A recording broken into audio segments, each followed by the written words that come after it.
everything's working okay. Let's see. All right, that looks good. That looks good. How's everyone doing tonight, guys? Doing something a little bit different today. Let me pull up my chat.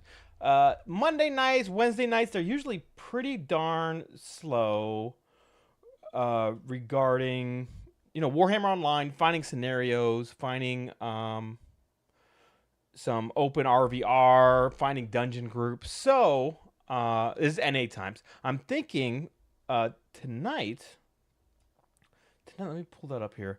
Tonight, maybe I do something a little bit different. I've been thinking about putting together a guide for the Archmage, and that's what I'm going to work on. I don't have much time, much free time. Otherwise, I would have done this off stream, But I wrote down a bunch of material, a lot of things that have been on my mind. And there's been a lot of people joining the game. I see the advice channel is going crazy. This is pre-recorded video right now. I will get into the game and just go through some more of the stuff on Archmage. Probably play some scenarios later when I get tired of doing guide stuff. But I'd like to put this together. I'm going to cut it up and post online a full video, Archmage Ultimate Guide. From beginning to end, Warhammer Online. I've been playing Archmage for like 4 or 5 months now. I got a pretty good handle on what's going on. Still working towards my best in slot stuff. Let's see. Let me pull up my chat on here real quick. I could better see any comments. Feel free to pop in and tell me I'm wrong. Or if there's something else you think should be added in the guide that I'm missing, shout it out. And we'll talk about it. So without further ado, let's get started. If this is popping up in your feed and you are wondering what in the world is this game, it's primarily a player versus player MMORPG. It's set in the Warhammer universe. It's currently a private server maintained by a passionate dev team who continues to release new patches and features and keeps the game running smoothly for this amazing community. The focus of this game is player versus player. I'm not going to lie. There's dungeons. It's great, but the focus is definitely player versus player battles between two realms. If you played lots of World of Warcraft, think Alliance versus Horde, except here it's Order versus Destruction. Battles between the factions will take place either in small-scale scenarios up to 24 versus 24, and larger open realm versus realm battlefields where I've seen battles as big as 300 versus 300. Each week there's this special Land of the Dead expedition which gets packed with both factions, and we fight it out to see who takes control of the necropolis and dueling arena for the week, as well as gaining exclusive Land of the Dead rewards and currency for armors and weapons. It's absolutely frantic. It's a ton of fun, and if you're looking to get into it, this is a guide. Guide to get started for any class, really, but I will be focusing on the Archmage because that's what I've been playing, and I feel proficient and, frankly, good enough to be able to provide tips to new players and not misinformation. Even though this game is old, updates are released regularly. Every weekend, there's a new scenario event with rewards. Multiple times a year are special events with lots of rewards and goodies. Just recently, a huge new patch was put out, which added a brand new low-level dungeon, Dragon's Back Pass, which teaches new players the mechanics of the game and different classes mechanics, and also starts you off with your first armor set. Through the rewards it provides. And we'll get into that later, why you want to, I'm looking at it right here, the rewards, why you want to unlock these armor sets. You don't want to just skip them. I picked this game back up towards the middle of 2024. It came out in 2008. I played for about a year, put it down, and servers went down like 2013, towards the end of 2013, and they created this private shard, which has been going strong for a long time now. I've been primarily playing the Archmage class, who is a healer archetype. This guide will be focused around the Archmage and Order. However, a lot of what I go over will be relevant to both factions and all newer players. I'm going to break this guide up into chapters, so once this comes out, feel free to skip through to what you need to know about. starting in Warhammer Online. Let's get to it. Before you can start playing what you see on screen, you need an account. The good news is that it's completely free without any cash stored to ruin the gaming experience. It's one reason why so many of us continue to play. And we'll go through that right now. I have it over here. Go to returnofreckoning.com. I have the link down in the description. Let me pull this on screen here. Cover that up so you can see Battle of comes. And you can see live event Kegs End just came. This is the Christmas event. It's going on. Lots of rewards. It's great. This website has so much information. It has forums, which has huge amounts of information. It also tells you what the current population is on the servers, and as you can see, it's pretty even right now. It's normally pretty even. Sometimes it fluctuates more order, sometimes more destruction. That's just how it is. Just have fun, man. Right now, there's a huge player count. Right, there are almost 1,000 players on. Lots of people playing this. It's super active. There's only one server, so it's great. But anyways, I'm signed in, so you won't see this, but Shepasaurus is my name, and you'll see create account. So you want to create your account on the front page, then click download game launcher, run the installation program, and then you're right into it. Right, that's all you need to do. You sign in and you're playing. Awesome. So we'll close that out. Let's see what else we got. While you're downloading stuff, you don't need to start out playing the game with any add-ons. However, as you get further into the game and tackle harder content, you're gonna want to create some additions to the UI. If you start in fresh and you're looking at my screen, it looks a lot different from what you're looking at. Keep in mind, this game was originally made in 2008, and there are a lot of quality of life features that were just not added into MMOs back then. So while you're downloading this stuff, go over to Google, type in ROR add-ons, and go to Idrin's Tools. Or just click the link in the description below. I'll click it so that you can see what it looks like, and I'll pull it over here. This is what it looks like, and you could search for add-ons. You don't need to download all of them. Eventually as you play, you realize, what, I'd really like to do this. Well, someone's probably made an add-on for it. A few of the ones that you want to look for is enemy add-on. This add-on's great. That changes the group and warband UI into a simpler version showing important combat marks, buffs and guards, and adds a quick marker option in order to mark members of your group with arrows. Also, you can see on the screen, you might see buffs and debuffs above enemies' heads and your friendly targets' heads for buffs and heal over times. It's an extremely important add-on to be able to track these debuffs if you're a dotting class, or the heals if you're a healing class. Also, I linked down below Ucho's guide. It's also in my Discord server. If you go to my homepage, click on my links, and go to join my Discord under guides and info, I'll drag over my server here. Guides and info. I have ROR Guard Lad to Chad series linked in the description as well.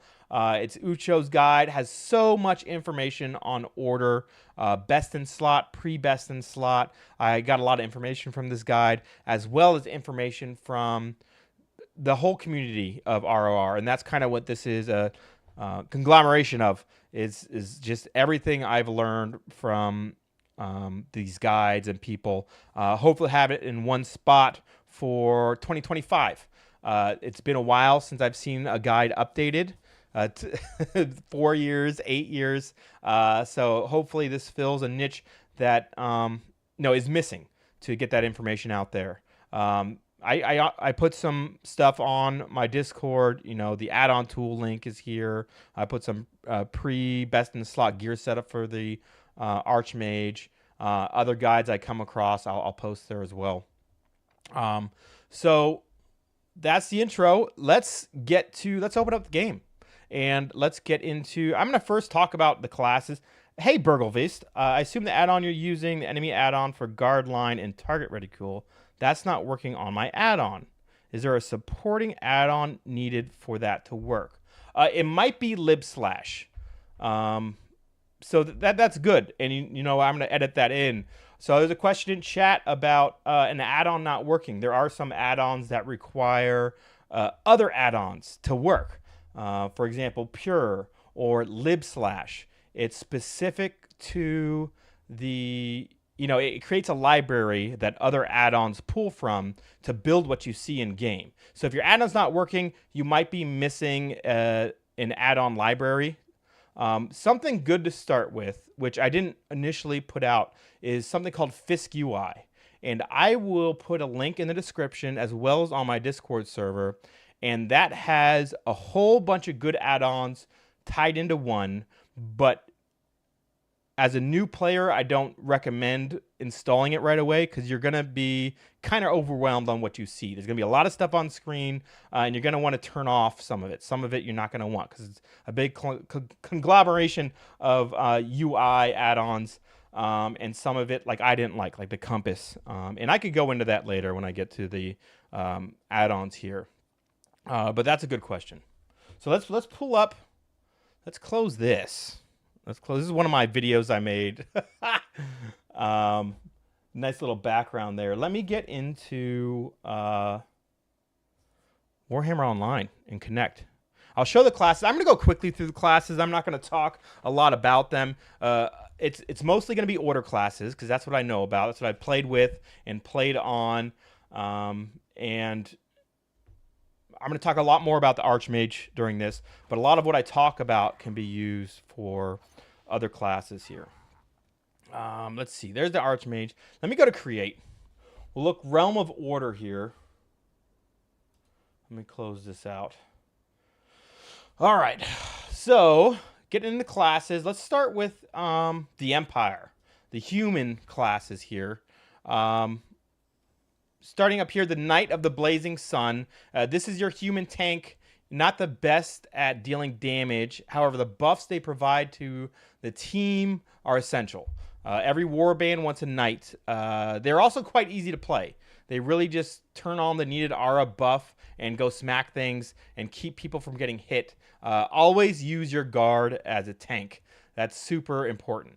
The Witch Hunter back here. This is the rogue of Warhammer Online. The Order's Solid Snake from Metal Gear Solid. He does stabby, shooty, burst damage, and can go stealth.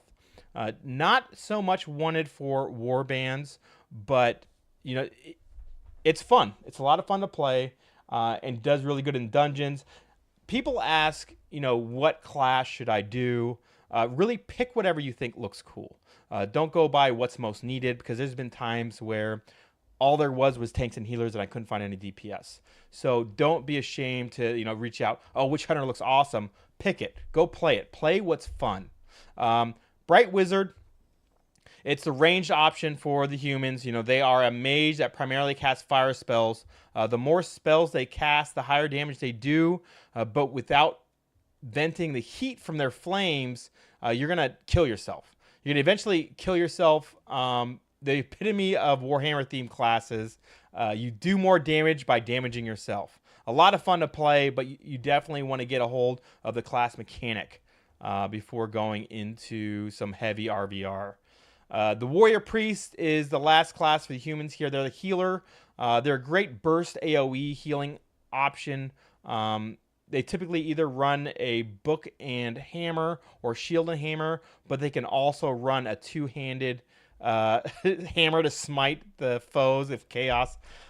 Full class fantasy. A lot of people play this. See, there's the two-handed hammer right there. A lot of people play this just for the class fantasy, and that's great. They're a lot of fun. You know, you don't get that running around with a two-handed hammer wailing on someone from any other class. Let's take a look at, let's see here, dwarves. Dwarves next. The tank of the dwarf is the Ironbreaker. These are dwarf tanks who designate a drinking buddy to buff with powerful utility shouts, increasing their attack speed, damage, and survivability, along with himself. They have a grudge mechanic that's built up through combat. Primarily, you and your drinking buddy receive damage and boost some attacks and allows you to buff up more. Next up is the Slayer. They're your melee DPS class here. They deal more damage the longer they're in combat, but they also take more damage. They do an insane amount of melee damage. They eat through a back line when properly supported. They need a tank, they need a healer, but they will carry you through a scenario. They're great. Engineers, let's go over them next. That's not an engineer. There he is. They have guns and shoot things. They also have turrets that shoot things, and they throw grenades. Fun stuff. Essentially the dwarf ranged option, and then the rune priest is a dwarf healer. A lot of what they do with buffs is through runes. They either put runes on each class, or they put runes on the ground, which you could run over and then use the runes on yourself for like a shield or something, or to remove or cleanse yourself of damage over time or slow. They don't have as many offensive capability as the other healers on the order. They're more of a pure healing class. All right, and then on to the elves. Let's see here. Not the dark elves. Nasty dark elves. High elves. All right, the sword master here. This is the elf tank. They're often played as a two-handed tank, as some of their attacks do spirit damage. I haven't played much of them, but I heard they have like a 1-2-3 kind of combo attack as a tank, which the other two tanks don't have. I have played the other two tanks. They're the elf tanks. A lot of people play them because they look cool. The only class that carries a two-handed sword like that. White Lions is the melee DPS class. They carry a giant axe, and they have a pet lion. They're the high burst melee of the elves. Shadow warriors are primarily range archers and the elf range damage dealer option. They have a couple stances. They can have a stance that makes them shoot longer distance and do more damage, and then one that's kind of used for medium range where they can move and shoot, and then one that's for close quarters where they can't shoot as many different arrow skills, but they have some melee options. And then finally, I think we're down to the Archmages. The healer of the elves. Let's see here. Right, so not only are they the superior race, but there's the superior class. They have a mechanic called High Magic where they build either Tranquility stacks from heals or Force from offensive abilities. When you have stacks of Force, your heals cast faster and heal more, expending a stack. And when you have stacks of Tranquility, your damage spells cast faster and do more damage. The stacks will max out at 5, and you'll mostly ignore this mechanic, except where you're given the chance to build up an opener or engagement, and I can explain that a bit later. So let's get into this. I'm going to pull up my Archmage here, back out of this.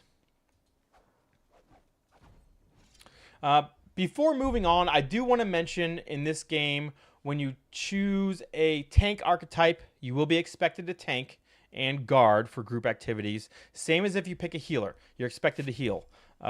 People really want you to do your class option. However, some classes can reasonably run other specs. Just know that you will run into warbands and groups that won't want to take an off-spec class.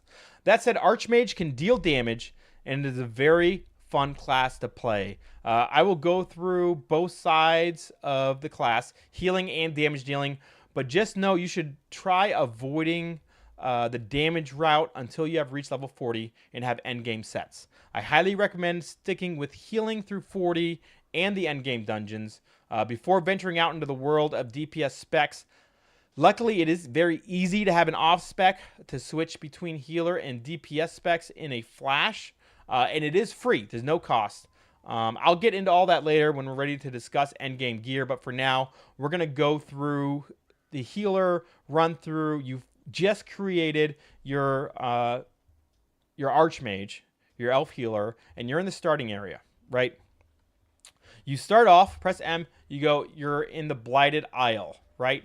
But when you start off, your UI isn't going to look like this, where I said add-ons. There's a couple things you'll want to do. You won't have this many buttons. You only have a couple attack buttons, right? These flags over here are from the enemy add-on. You know, I got a lot of add-ons going on that you're not going to see, and that's okay. You don't need the add-ons. one thing I would recommend is to go ahead and set up your hotbar and keybinds. If you ever played MMO before, you already have how you like your hotbars to look and your keybinds to be. You hit escape, you go into your customized interface, and you can, right here, layout mode, you have 2 bars side by side, 2 bars stacked, 5 bars. Oh my God. I don't know who uses that. Maybe an iron breaker. They're playing the piano. Over here, you can customize, you can make bars vertical, do all sorts of things. And then mods and add-ons can do even more. And I talked about add-ons a little bit, how to get add-ons. In here, you click on, under interface, you click on mods and add-ons.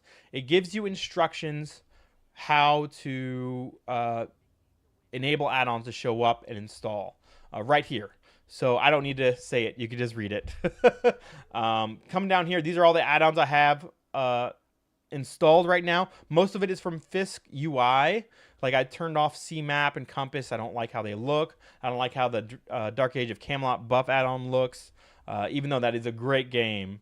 A few things, Tidy Roll, I didn't really like. So you could turn them off and turn them on here, enable. It's okay if they're, say, out of date.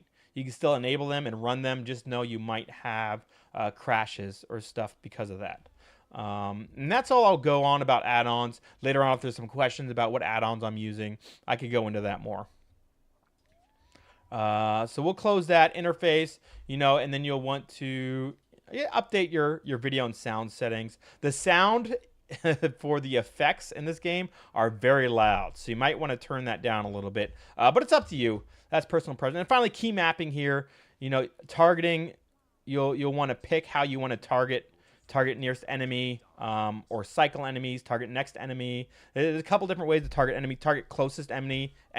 As a slayer, I like to just target the closest enemy. So when I hit tab, I know I'm gonna smack something with my axe. Hotbars here. You know, it's the common thing, how to set up your hotbars how you like it. F, R, Q, E, all those buttons you want to set. So when you make your Archmage, let me grab a drink. When you first make an Archmage, you're going to start off here. You're going to run over. You want to grab your first quest, right? And you're going to want to kill some of these dark sprites. Then grab your next quest, and it's going to tell you to kill some dark elves. Now, the reason why I'm going through these first 2 quests is that the second one leads you to your first endgame item. That's right. At the beginning of the game, for elves, you get an endgame item. And that's, if I go into my character screen here, it's your AP item. Now, AP is action points. You need action points in order to cast spells, do damage, smack someone, sometimes cast a buff. And +1 AP per second is, you know, what I'm still using here in endgame. So you want to go along this path, and you'll be following it to do your quest, right? You're gonna have to come over here and kill some dark elves. Let me mount up so this goes a lot faster. All right, so we see some dark elves here. We're going through the forest. Oh, they attacked me. All right, we'll just kill them along the way. We don't like any nasty dark elf infiltrators. Oh, kill these guys. Tab target. Love it. Killing so many dark elves. And then you're going to go past, you're going to find these harpies, and they're a real pain in the butt because they could stun you here. And you're looking for, let me just kill these guys. Hopefully I don't get stunned coming up here. Over here, I think it's over here. Yep, we're just going to go through, and you're leveling up the whole time while you're doing this. So don't worry about queuing for scenarios first. Scenarios is PvP in this game, as I talked about earlier. You can do that right from the beginning, right from level 1. But you know, you might want to get a level or 2 first so that you have some skills to play with.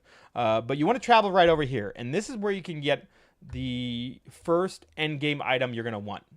At level 1 or 2, maybe you leveled up getting here. This Calmo wine. You come over here, you click on this wine press, it's going to give you a quest. You click on this these bottles, and you click on the wine press again. Bam, you completed the quest, and now you have your end game item. How easy was that, guys? And that's it. That's it. So on your way out, you're going to kill stuff. You're going to hit like level 2, maybe level 3. And honestly, you could do some quests if you really like questing in MMOs. But these are your normal 2008. I'm going to go collect things and turn it in quests. Not that fun. Maybe you like doing it. Maybe you want to do it. That's fine. Cool. You do you.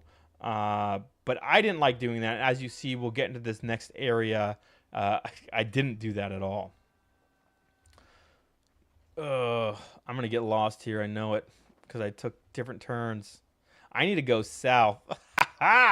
This way, guys. This way. I'm really good at other stuff. How you all doing tonight? It's Monday night. I'm a big fan of Monday nights. Big fan. Especially when there's a holiday right in the middle of it on Wednesday. You're going to come through here. You're going to see a bunch of quests at this camp. Oh my gosh. Is this a quest I haven't turned in? It is! Interesting. Okay, so I got a bunch of cool stuff there. I never really completed these quests. I didn't care about them because I was queuing for scenarios. What I did, level 2 or 3, I started clicking on this join a scenario queue and just join all. And you're going to get put right into a scenario, PvP. You're going to be fighting other players and leveling up that way. If the queue is not popping because you're waiting in line to join these scenarios, that's fine. You run right over here to do your first public quest, House of Arachnith. And you can see there's people already doing it. So just come in here, you kill stuff, you do things, and you get rewards right off the bat. And you're getting experience, and you're in queue here. Let me go help this guy. Yeah, let's go kill some of these things here. Not sure I could do too much here. Let me heal him. Oh, he doesn't need health. He's level 12. He's destroying the place. We'll go over and help these guys. Yep, kill these guys over here. And I'm doing this so that we can see... right over here. Right over here. So that we can see what happens when you move it. This is a 3-part public quest. Some have more. It just really depends on what it is that you're doing. Which public quest it is. So I just went to the next stage. Great. It changed, and it's the bosses we have to kill. These guys are, what the hell is this level 40 doing here? All right, let's go find the bosses are up here on the bridge. So we're going to help them finish this stage 3. And we're going to get a chest from this with sometimes gear, sometimes money and equipment. And that's a good way to level up in between scenario queues. So we're going to kill this guy. We're going to help him out here. Oops, he's dead. All right, hopefully these guys don't get mad at me. But there it is. There's a chest. There's the end. And it's going to roll for loot, right? Depending on what kind of... how much effort you put into it, you're going to get a bonus to your roll. And then it'll place you for... So I earned 4th highest, and I got a big bonus to my roll. And I didn't end up getting anything. It's because I'm too high level. I would have gotten... oh, I did get a massive loot bag. Sorry, guys. And then you see here, you can get your first set of gear, right? A blue robe. You get a new staff, level 4. Awesome start. Awesome start for stuff. You can get Slippers of Carnage. And the reason why you would want to pick this, if you get a massive loot bag, you're going to want to pick the yellow item that drops. Because it unlocks wards, gear wards, right? So I would select that, of course, select. Then I have one piece of the Slippers of Carnage set. And go ahead and equip that. If you equip all 3, you get plus 20 willpower at the bottom. You equip 2-piece, 45 armor set. And we'll discuss the wards in a little while. But let's keep talking about leveling up. You're not too worried about the gear sets just yet. You're level 5, 6, and you're still queuing for scenarios. The next thing to do while you're queuing for scenarios is you want to make your way through these chapters up to your first... war camp, right? The thing about these chats, so before we get to the war camp, we'll start running up there. I want to show, let me make sure I'm going in the right direction here. Wow, T1, yeah. Sergeant Pepper. So scenarios are WoW's battlegrounds. That's correct, Sergeant Pepper. They're WoW's battlegrounds, but you could start from level 1. And it basically, Play It Painted said I do as little PvE as possible with my characters, just queue scenarios right after creation. Yeah, that's right. So scenarios are WoW's battlegrounds. You start at level 1, but there's a bolster system. So at level 1 and 2, it's going to boost you up to level 15. So you're all playing on the same even playing field. Gear has a little bit of an effect. So as you level up, you'll want to wear gear closer to your level so the bolster is more powerful. But it's still pretty even. If you have shitty gear, you're going to be fine. Oh, I can't summon a mount here. The reason why I do these normal quests until level 2 is because you won't have access to your mount until level 2. You really want to use your mount to get around, especially in the scenarios. Otherwise, you're going to be left behind. And you won't be able to run away when they blob and kill you. So let's head up here, and we're going to head towards... if you look on your map, you're going to see this icon here. 3 arrows. This is your war camp, your first tier 1 war camp. You're going to want to head that way while you're queued for scenarios because it opens up your travel everywhere else. And I haven't opened up a lot of things, haven't looked in the bag yet. Not too much to look at. You're going to want to... oh, I got to turn left here. You're going to want to unlock new bags at some point. So if you come here and you look... you see I have all these bags unlocked. If you're just starting, you're not going to have them unlocked. You're going to have locks here. All you got to do is click on the lock, spend some money, and you can unlock it. The first one I think is like 40 copper, and then it costs silver, and then it costs gold. It's pretty cheap to unlock. You want to unlock that as soon as possible because you will fill up your bags. Again, you'll see I'm running through here. I did not I did not do any of these quests. I have so many quests I could take here. There's no point. It's boring. 2008 quests. You really don't need to do them. And I don't think... yeah, I don't hear it. Oh, here we go. So you actually don't have to run all the way to the war camp. You could use a flight master to get there if you have the money. So you're at the Blighted Isle. You would want to travel to the Blighted Isle, but it costs 50 copper. You might not have that right now. It only takes a minute to run over there, so no big deal. And we could run over there while I'm talking. Right? We'll do that real quick. Got to run down this hill. Pain in the butt. All right. So we go down here, and I wanted to... another thing you have in your bag is... wait a second. Am I going the right... yeah. I'm going to get aggroed by these wolves. I went off the beaten path. No! So again, I'm running by another public quest. On your way to the war camp, you could hit up that public quest and kill these cold ones and their keepers to do stuff. To level up while you're waiting on your queue to pop. Another thing that's in here is your Book of Binding when you start. This takes you to any rally point, and when you first start the game, it's going to take you to your starting area. That's going to suck if you get stuck. Like, getting stuck is really easy. You get stuck on this rock.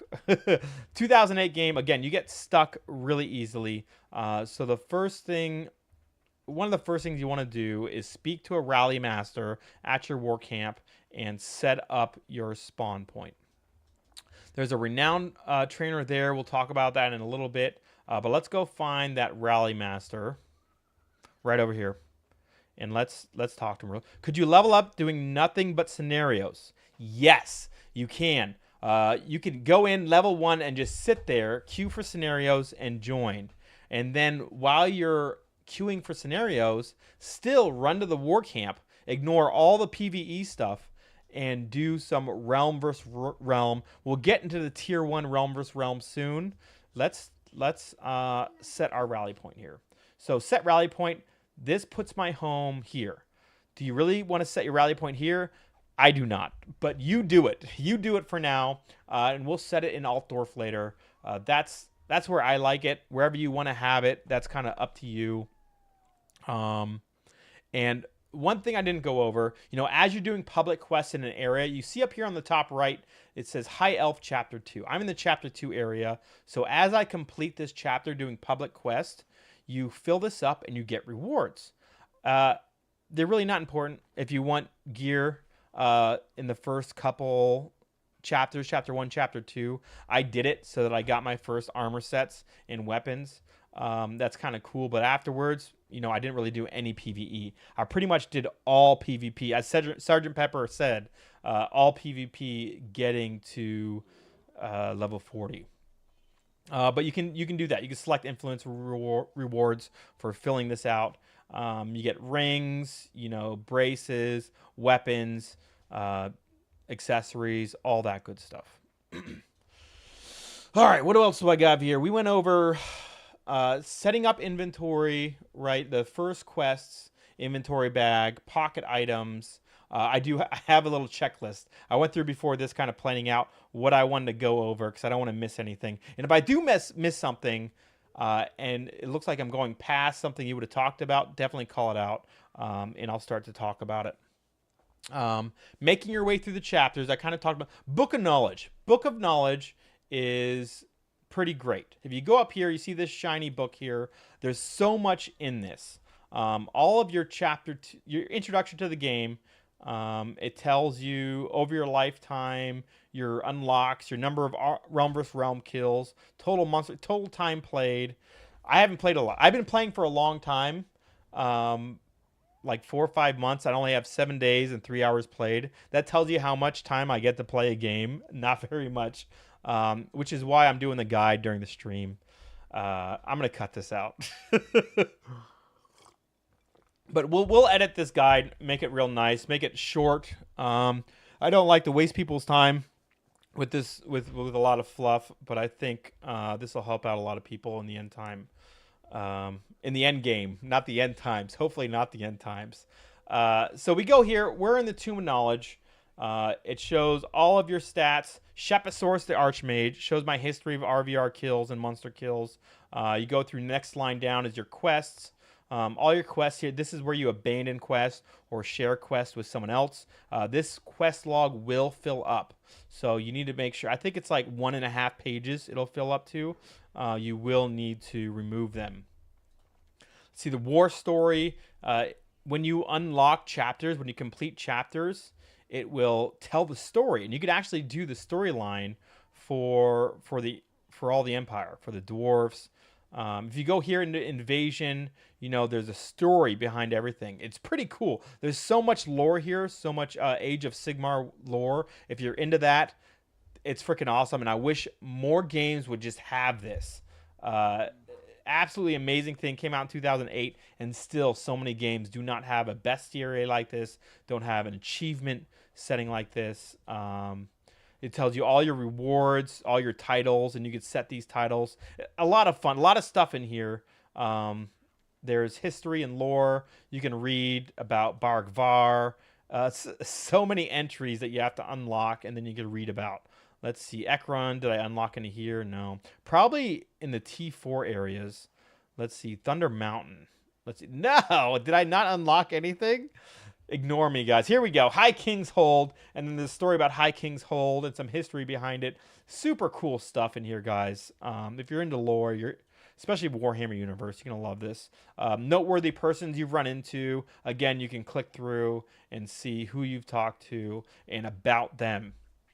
Then your bestiary, it tells you kills of each type of monster, enemy, and then you can go in here and learn about the Flesh Hounds of Khorne and a little bit of lore about them, how many you've killed, and there's different tasks that you can unlock, a little bit of XP per each one. XP doesn't matter, but it's just fun. People like to fill out their book for each character. Then you get into your armory, and we're going to come right back to this when we talk about our gear sets here. And then you get the live events at the bottom. Each weekend, there's always a live event going on. Gun, Shrooms, and Steam was this past weekend's event, where you get a bunch of war crests, Genesis crests, crafting materials. You can pick up Potion of Acclaim, and from level 1, you can start getting these rewards by running these on the weekends, right? T1 scenarios. So that's that. We'll get into gear in a little bit, but you're not worried about gear right now. You're still leveling up, and you got to level 10, doing scenarios, doing quests. Something that was just added to this game that I wanted to talk about was a new dungeon, a new low-level dungeon, Dragon Back Pass. It will not only teach you class mechanics, teach you about grouping, but it also gives you your first set unlock. Because you're going to want to unlock armor sets for your wards, and we'll talk about why that is. So if you want to do it, you go into your chat, you type /5, and you're looking for a group. You say looking for a group. You're a tank, or if you're playing an Archmage healer for Dragon Back Pass. I'm not going to enter it because I don't want to start a group. There's lots of people playing. You can see you can't see my chat too well because I'm hiding it. But there's lots of people playing. You'll be able to find a group most times. And if not, there's usually someone who's free to kind of help you go through the dungeon.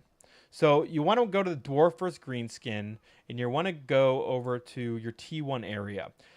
Let me explain this map real quick. This is the Realm War map. This is everywhere where you can travel, and the last one is Land of the Dead, which you don't have to worry about until you're level 40. It's a level 40 realm versus realm thing that happens each week. It's a battle, and sometimes it gets to be as big as 300 versus 300.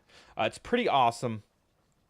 You don't have to worry about this now, and we could talk about it later, but every weekend this is a big event. You gain tickets from open realm versus realm fighting, war bands and such. You'll get expedition tickets. You could turn in the expedition tickets for a chance to get in line to join the Land of the Dead. It's worth it. There's lots of rewards and stuff. But we're here back talking about these realm wars in the travel map. So on the far right, you're going to find all the T4 areas. You can think of it as T4, T3, T2, and T1, whereas T1 is all the lower level stuff. And if you mouse over it, you're not sure where to go, it tells you what ranks fit well. So say you're rank 23 and you want to find a place to do public quests while you wait for your scenario to pop or a group to open up for war bands. You could go over here. 24 to 25. That's probably a little bit too high for me. So I could go to, let's see here, 20 to 23 right here. That's perfect. The Badlands. I would go here, try to find some PvE while I wait for something to open up. Right? Back to Dragon Back Pass dungeon. It's a T1 dungeon, open for low levels, level 10 to 12, even higher, up to 15. You know, you go to Ekron here in the Dwarf territory, and we're going to zoom past this loading screen. The loading still takes a while. It still takes a while for an older game. And never improved, even with faster equipment. So once you get to Ekron, you're going to come over here and talk to this NPC, Brinley Erwin's daughter. I said that so wrong.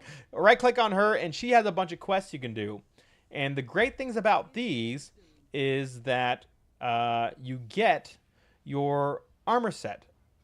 So if you see here, Protector's robe, the slippers, and the circlet, you're going to need these to be able to wear the higher tier armor sets.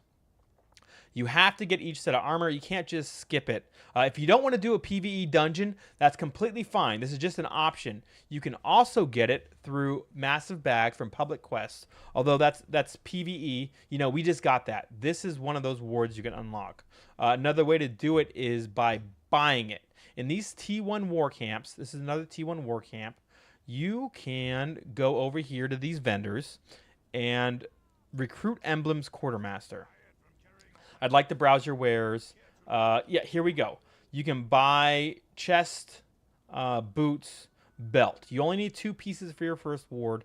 And we'll look at that when we look at the wards. But, excuse me.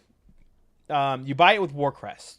You get Warcrest from doing PvP activities, from killing other players, either in scenarios or open realm versus realm. And we'll show some open realm versus realm in a second. But while we're talking about this, we're talking a lot about wards, unlocking, making sure you get your first armor set. Why is that? If we go back into your Tome of Knowledge and you look here at the armory, you're going to see these different wards. In order to wear your next set of gear, we're going to call it Tier 2 gear, your Scout Ward, you have to have worn a piece of boots, Tier 1 boots, where Protector's boots are the set you get from the Dragonback Pass, and Braggot boots are sets you pick up. You know, there's Carnage, there's Hunter, and then, or you can wear one piece. Sorry, let me start that again. You can either pick up one piece of the boots, one of these boots, and one piece of this chest. If this loads, it's not loading. A little bit bugged right now. Recruit ward. There we go. First fragment, boots. Second fragment. Ow! We're going to get it to work, guys. First fragment is boots. Second fragment. Click. There we go. It's a chest piece. So you wear these two chest pieces, and now you can wear your Tier 2 Scout Ward armor. And the same thing happens as you go through, you level up, you get new armor sets. You have to unlock all fragments of the next tier or the previous tier before you can wear the next tier of armor, right? And starting at the soldier's tier, you have to get 5 pieces, all 5 pieces. Helm, chest, shoulders, gloves, boots. So that's the ward, and that's why it's so important to get all sets of armor. And the reason why people do PvE in this game is to save war crests. If you go in your bag and you go over to currency items, you see there's war tokens, which is from PvE activities, and then war crest, which is from PvP. And your end of game top tier gear, best in slot gear, takes over 10,000 war crests to buy a full set. It also takes renown rank, which we'll get into. Right now we're just focused on the experience. You're gaining renown by doing PvP activities. You really don't want to slack on PvP activities, because if you get too far to level 40 and you have low renown, you're not going to be able to wear all the gear you need to wear. So you want to be doing PvP. You have to be doing PvP in this game. And the war crest is how you continually buy gear sets. But it's not the only way to get gear sets. And I highly recommend you use PvE as a way to get gear sets. So your first gear set we showed you can get from Dragonback Pass, the new dungeon. You can get it. We showed you public quests where you can get it from bags. And we also showed you the Quartermaster. You can just straight out buy it with Warcrest. Don't spend too much time on this. If you have the Warcrest, just spend them. These are really cheap. It's not going to hurt you in the long run. Just get 2 pieces and keep on going through your Tier 1. Let's go into some T1. Let's go into a T1 battlefield. Tier 1 open realm versus realm, and kind of look at it real quick. I'll log out. I'll log into a lower level character that we'll go into and kind of explain what we're looking at here and how to choose an active T1 area. If there's any questions in chat so far, feel free to ask them. I'm looking down from time to time to try and catch what we're talking about. We're going to talk about the open realm versus realm stuff next. We'll pick a Slayer. I think he is in an area that's near one of the war camps, actually. Yeah, he's an Necront. Okay, cool. So we're in the same war camp. We magically turned into a Dwarf Slayer, a dirty elf. So let's see. Let's open up here on the top right, below the joint scenario queue. You'll see another button called State of the Realm. You click this, and it shows you where people are, basically. You're going to see a lot of stuff, and it's going to be super overwhelming. At the start, right-click on this and uncheck pretty much everything except for Tier 1. Tier 1 is all you really need to look at and worry about for right now. Excuse me. All right. So it looks like in the Blighted Isle and Nordlands, there's battles going on, but you can see it. Maybe you can't see. It's very small letters. It looks like there's 25 to 99 people in Nordland. So let's go over there and check that place out because it looks like there's an active battle. And another thing you can do when you're looking for active battle is go to parties and warbands and take a look here and just mouse over. Everyone's 40. You know, they're in higher T4 T4 areas. These guys are in Nordland. Okay, this is T1 area. They're all below level 15. So let's join this group, right? Let's go over to Nordland. Now, you don't have to pay to fly to Nordland, right? Nordland's down here. But when you're first starting out, you don't want to pay. So click on this View War Report. You look over here and you see Battlefield Objective. The enemy has been engaged in Nordland. And once every 20 minutes, you can use this to quick teleport around. Do you wish to teleport to this event? Yes. And now you're going straight to Nordland. You're going straight to where your party's at, and you'll be able to hop right into the fight. And Open Realm vs. Realm is a really fun way to level up, where Scenarios is the smaller scale. This is a much larger scale fight. All right. Let's head over here and see if we can find some action. And T1 is for level 15 and below, and we'll explain why that is in a little bit. But you can see on the map, there's two flags here. There's a Order War Camp right across from a Chaos War Camp. And you see the entire group is fighting over here, and what you're doing is you're trying to hold these flags, and you're returning supplies back to your war camp. Chaos is bringing them here, and Order is bringing them back to our war camp. Now, you can only ignore the giant in the background. That's part of the Keg's End event. Like I said, events going on all the time. A lot of fun. There's a cool little gravestone of love here. Oh, here's a bad guy. So you can just find him and start attacking, and he's going to kick my butt. While I'm on stream, I know it. I don't know what I'm doing here. Oh! We'll just attack him. We'll die real quick. So that's what this is. You just run into people. You get jumped by multiple people, and you die. No, that's not what it is. Let's restart. Let's try that again. Let's try and hook up with our warband group. All right. Map. Where are they at? Oh, they're at the flag. I went down below. Okay. Let's go to that flag. Let's go to that flag. All right, so we died. We're running back. We're going to try and meet up with the warband. You always want to follow your warband. A couple things talking about warbands. Some things you always want to do, some things you never want to do. You always want to follow the warband leader.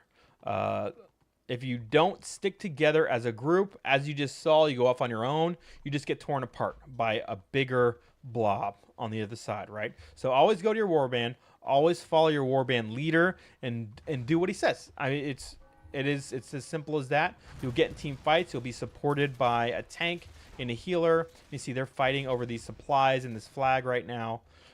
It's great. If you don't follow your warband leader like I did before, you just get ganked. Another thing you don't want to do while you're in a warband is queue for scenarios. If you do want to queue for scenarios and do open RVR at the same time, that's okay. That's fine.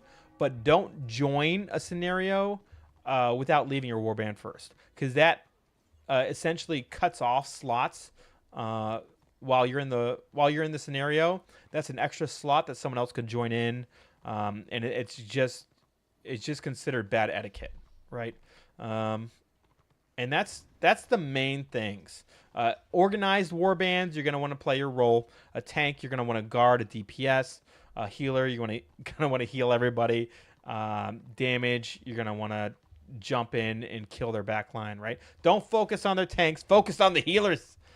And that's pretty much it. That's the gist of it. You capture flags. You collect the boxes that generate, and you bring them back to your war camp. Whoever fills their bar first, the most, in T1, wins. And it locks the zone, and the war moves to another T1 area. So let's go back. Let's log out here. And after you hit level 15, you hit level 16, and you try to come back into a T1 zone, something amazing happens. And we'll show you in a second. I'll log on to my Archmage here, and you'll get to see something pretty amazing.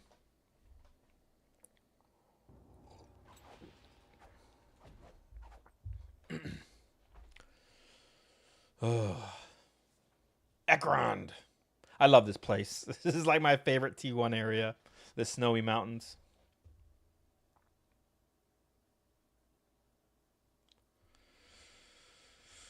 All right. HP pocket item. We talked. Oh, no. We need to talk about that. That's right.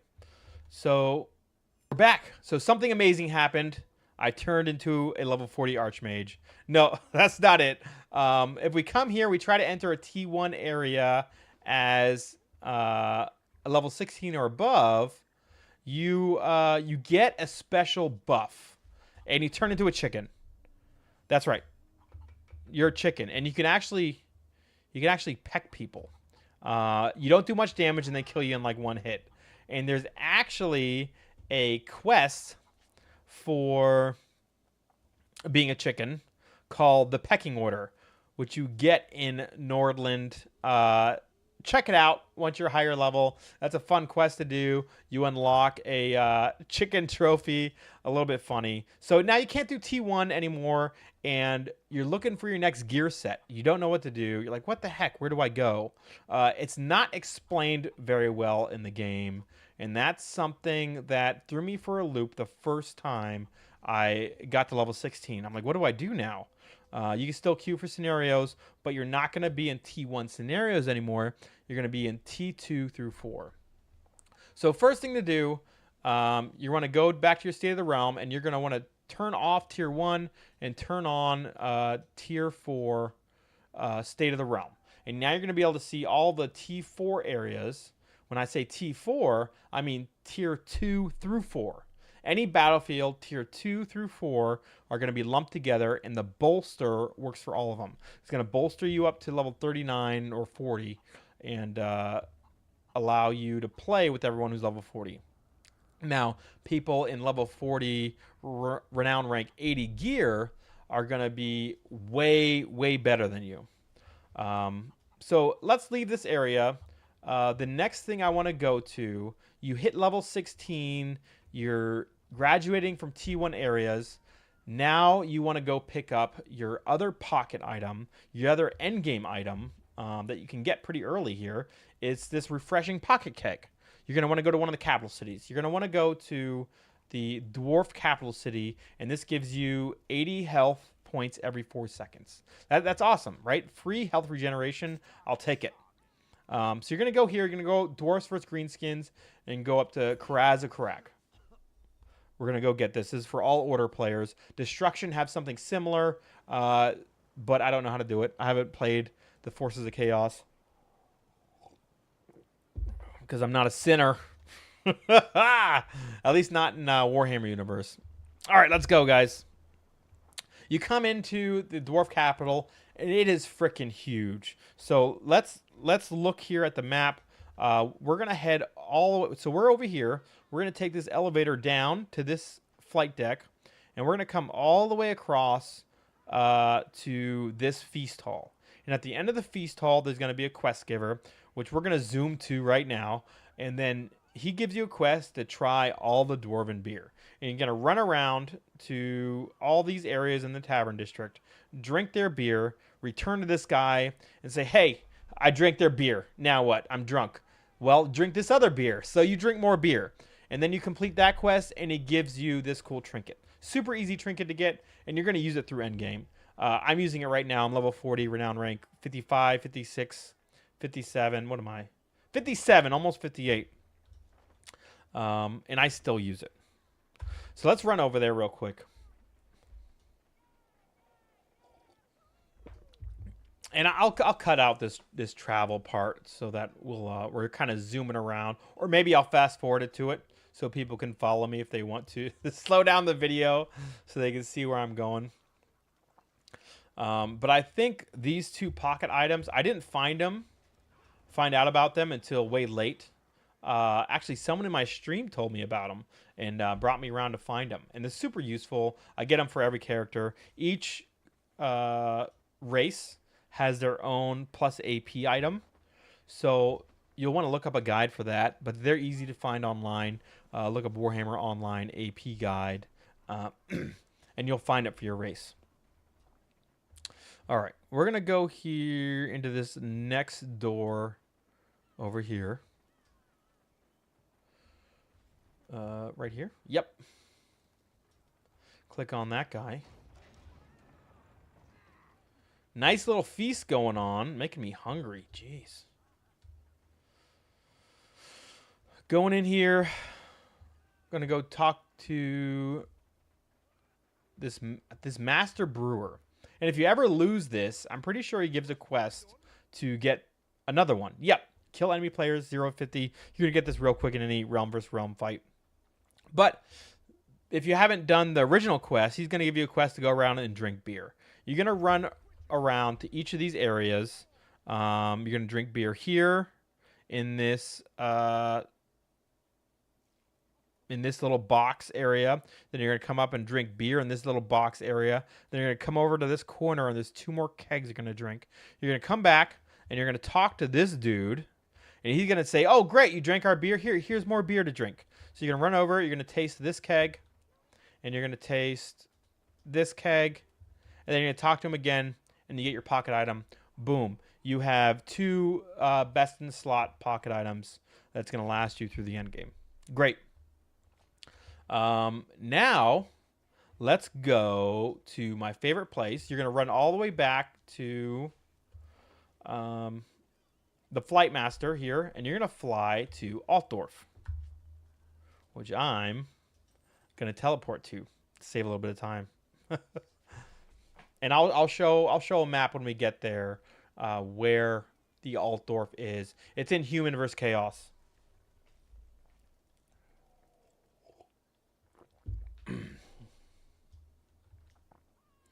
All right.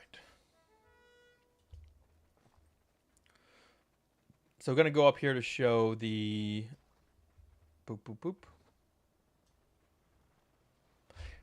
Flight Master. So here we go. Empire vs. Chaos. You go here to the bottom. Altdorf. This is the Empire capital. And, you know, where I call my home here, it's just a lot of people conglomerate here. You get all your gear sets here. When you fly here, you're going to come in here to the right, and first guy you see is this Herald. Now, we talked earlier about these live events, right? You have your RVR Week 52 events, right? Each week, you gather Open Realm vs. Realm influence by killing people in Open Realm vs. Realm, and you gain rewards. Each week, it refreshes, and you can do it again. Dungeons, you do dungeons, you get special dungeon rewards. If you do ranked, I haven't done any ranked. I don't know anyone who does ranked. Ranked isn't very busy nowadays. Lots of people don't do it. If you do the Kegs End live event, which is seasonal, Kegs End is for Christmas. Excuse me. Kegs End is for Christmas, and there's lots of events here. That giant keg giant you saw, he is part of it. You get these cool rewards, right? Your live event for the every weekend, a new scenario. The scenarios always rotate. A new scenario pops up, and a weekend warfront happens, and you get special rewards just for killing players and participating in that specific scenario. Causes a lot of people to conglomerate and do both Open Realm vs. Realm and scenarios so that all activities stay busy. There's always people to play with. Well, you go to this Herald here to claim your rewards for any PvP stuff, for your weekend events and for your Realm vs. Realm events when you gain influence. So first thing you do when you come to Altdorf is come over here to the right, and I usually talk to this Rally Master here. Select your influence rewards. There are none. But you set your rally point. Yes, I want to set it here. And now whenever you use your Book of Bindings, you won't return to your starting area, you'll actually return to this Altdorf. Nice place to be. And we can kind of go around here and look at kind of some of the merchants and stuff. These guys are just your general merchants. Not much here. You could sell stuff you don't want anymore. That's cool. You can't sell any items that unlock your wards. I kind of just save them or destroy them. Over here is your exotic mounts. So once you start getting some exotic mount tokens, either from a live event or from leading a warband, then you can buy some exotic mounts. What I have on now is an exotic mount. That's a bear. Over here in Altdorf is the auction house where you can buy all sorts of stuff, search for things. We'll definitely visit here later to talk about when we talk about gear sets and best in slot gear and pre-best in slot gear. And then at level 16, you're going to want to... One thing we didn't talk about, at level 10, I think, maybe it's level 5, you join a guild. You automatically join a guild in this game, which I'm not in that guild anymore with this character, but it's pretty nice. So all newcomers, new players, new characters automatically join a guild. We'll say level 10. Correct me if I'm wrong. It could be level 5 to talk to people and do stuff, which is great. But it also provides you access in the War Quarter to a special guild hall. And in this guild hall, you get quests for your keeper set, which is your next armor set that you're going to want to get after your scout set. So if you go here, Tomb of Knowledge, recruit ward. So you already got your recruit ward. Sorry, I misspoke. It's the next set you get after your recruit ward. So your scout ward. You're going to want to get either your keeper boots from PvE or spend some marks on challenger or obliterator boots, right? I don't suggest spending marks. I suggest just doing sewers. It's really quick. But you'll come here into Sigmar's Hammer and talk to... Who do you talk to here? Sewers Search. So here's a quest for the sewers. And I believe all of these guys have quests for the sewers. Yeah, Bulbous one gets you the Keeper High Mantle. This guy here gives you a quest for the Bracers. Just go around and accept all these quests, right? Unity against Destruction. Oh, nice. I got a guild coin. Cool. That's from doing a guild quest here. Okay, so you went in, you accepted all your quests. You're going to be trying to get your scout set by doing the sewer dungeons. Oh, one thing I didn't go over before was the career trainer and the renown trainer, which you should really do at like level 10. So after I talk about the sewers here, I'm going to go back and talk about that, I think. All right, so we're headed out. We're headed out of here. We got our quest for the keeper set. And the sewers is your first, well, your second dungeon now that Dragonback Pass is released, which is in Altdorf. And there are 3 sewer entrances, and to complete all quests, you have to do all 3 wings. There's the north sewers, the middle sewers, and the south sewers. So you'll want to find a group, a full group, preferably 1 tank, 1 healer is fine, and 3 DPS, 4 DPS, excuse me. You can have groups of 6 people in this game. You want to try and find a full group, and oftentimes you get a high level that just says, I'll just take you through it and do the quests. Now, if you accidentally left your guild, you can still get the quest to get the keeper set. And it's right in front of the middle sewers entrance. And I'll show you right now. We'll run over there real quick. So I'm going to pop down here. Just be careful. There is an event quest up here in this corner. And those guys will kill you. And I'll show you real quick. So coming down here in front of the sewers entrance. And you can see all these people with quests. These are all the same keeper set quests. You don't have to actually go into the guild hall to do it. That's just where it always used to be. So now you can come here, you click on this person and accept the quest to get your keeper's robe, which is gonna satisfy your scout. See, your keeper's boots, your scout ward, so that you could go on and do your soldier's ward next. And this is right next to the middle entrance. These are what the entrances to the sewers look like. You see them easily on your map. Here, major landmark, again, /5, looking for group. Looking for group sewers. I'm this, looking for this. Pretty easy to get into. Let's go back and talk about something I skipped. Let's talk about the career trainer and the renown trainer.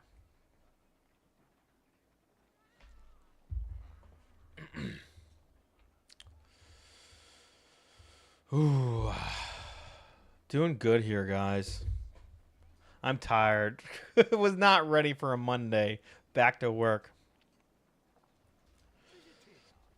So new skills. Let's talk about new skills. Let's talk about renown points. Let's talk about renown passive points, and let's talk about masteries in your skill tree. So there's two places I typically travel to because they're real cheap. Norska and Nordland, because they don't have the career trainer and renown trainer next to each other, right? So let's go talk to the career trainer first. You fly to Norska and you go to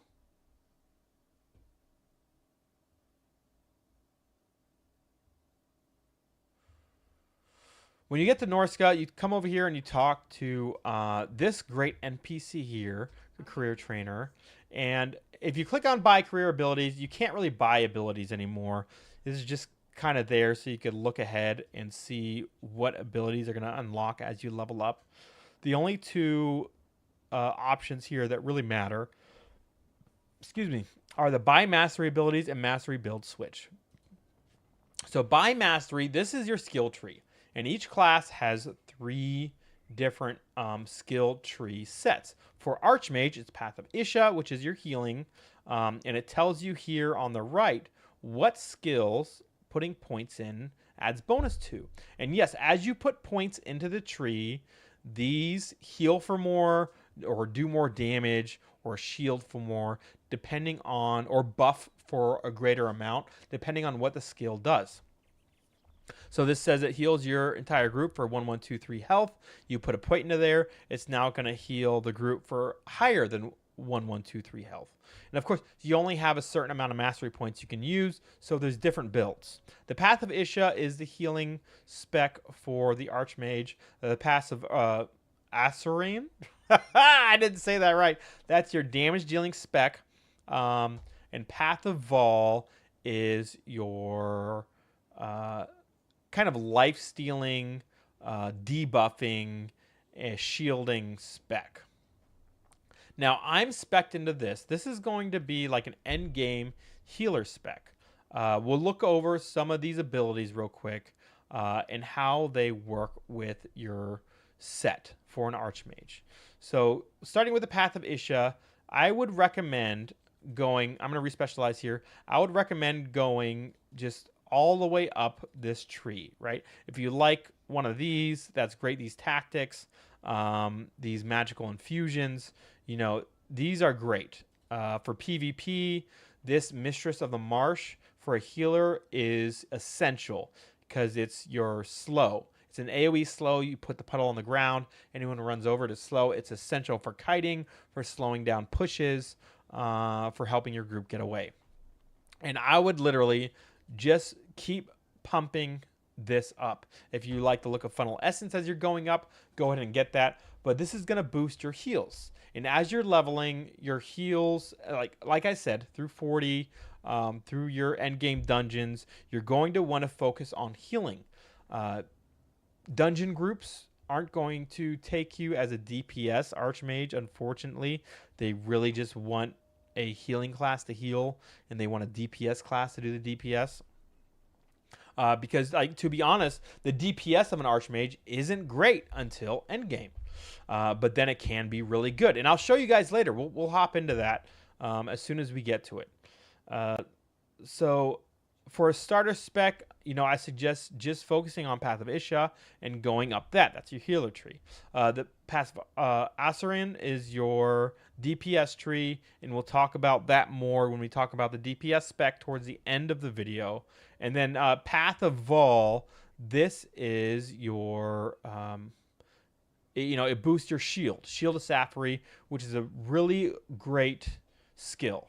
If you think about it, it's an instant cast and gives you EHP. So it doesn't heal you, but it essentially gives you, with 0 points, 925 health on top of whatever health you have for 9 seconds.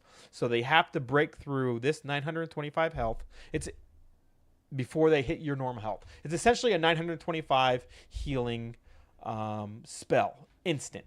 And it's one of the only instants we have for healing aside from Funnel Essence. All of your other healing abilities, you have to actually cast or put a heal over time on, so there's a delay before you see their health bar go up.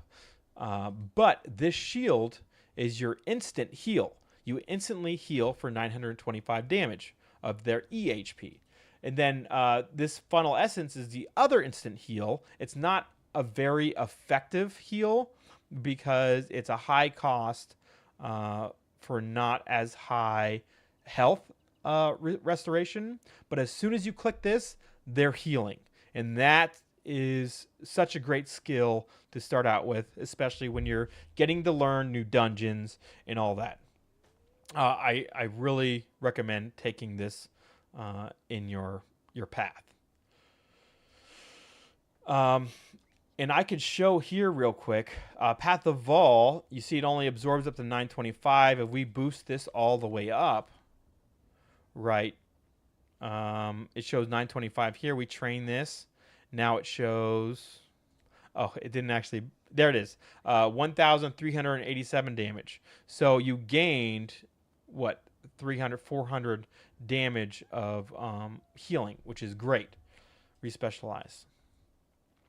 So that is the basic, what you should start with. As you're going to 40, you're learning the game as a healer.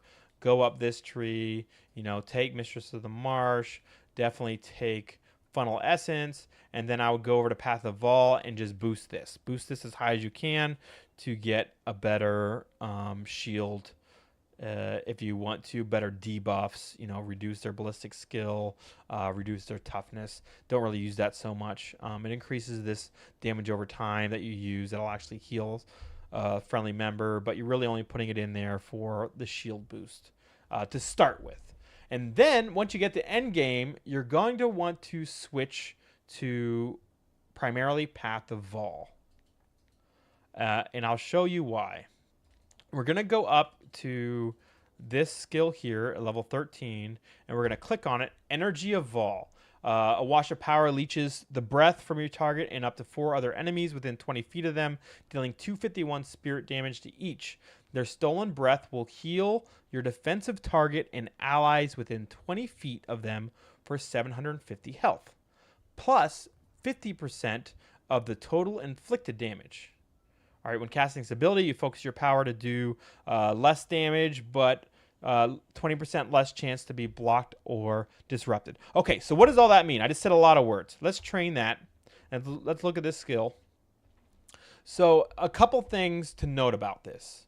You cannot, all your gear that you wear increases a stat, willpower.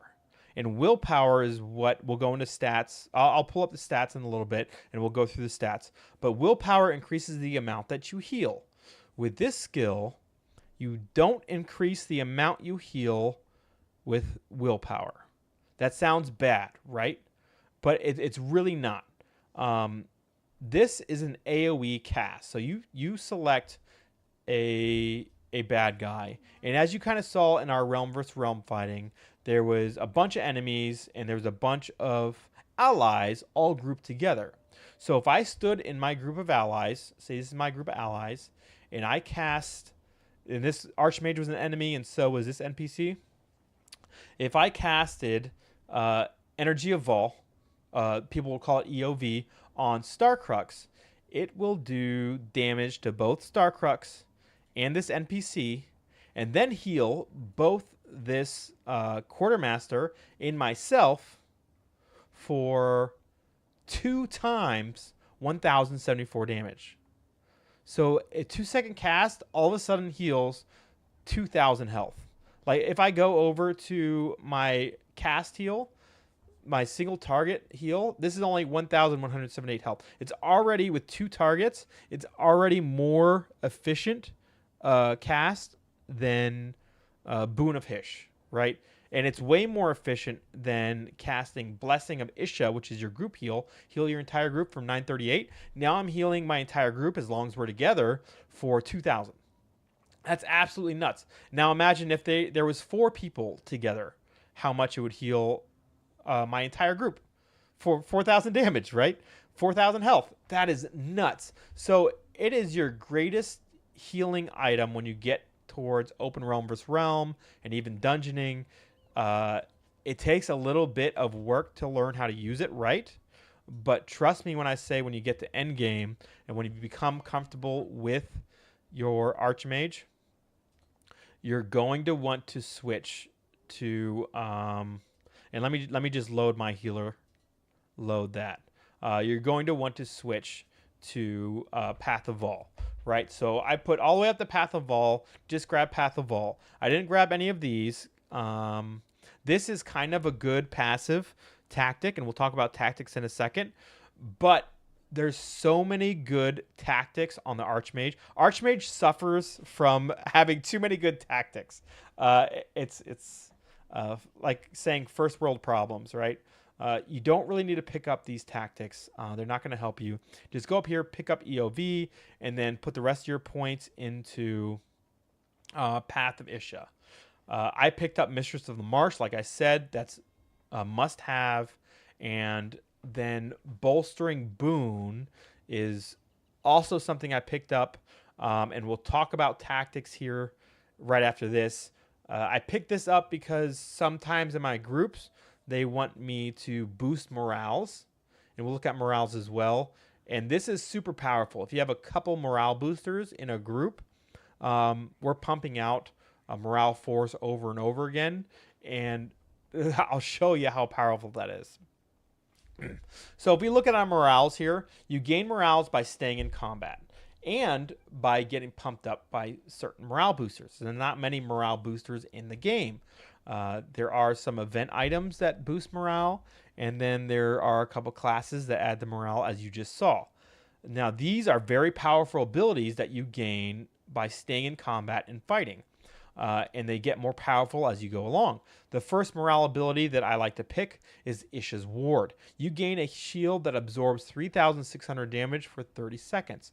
Huge self-survivability. If you're getting attacked, all of a sudden you just healed yourself for 3,600 health at the press of a button. That's huge.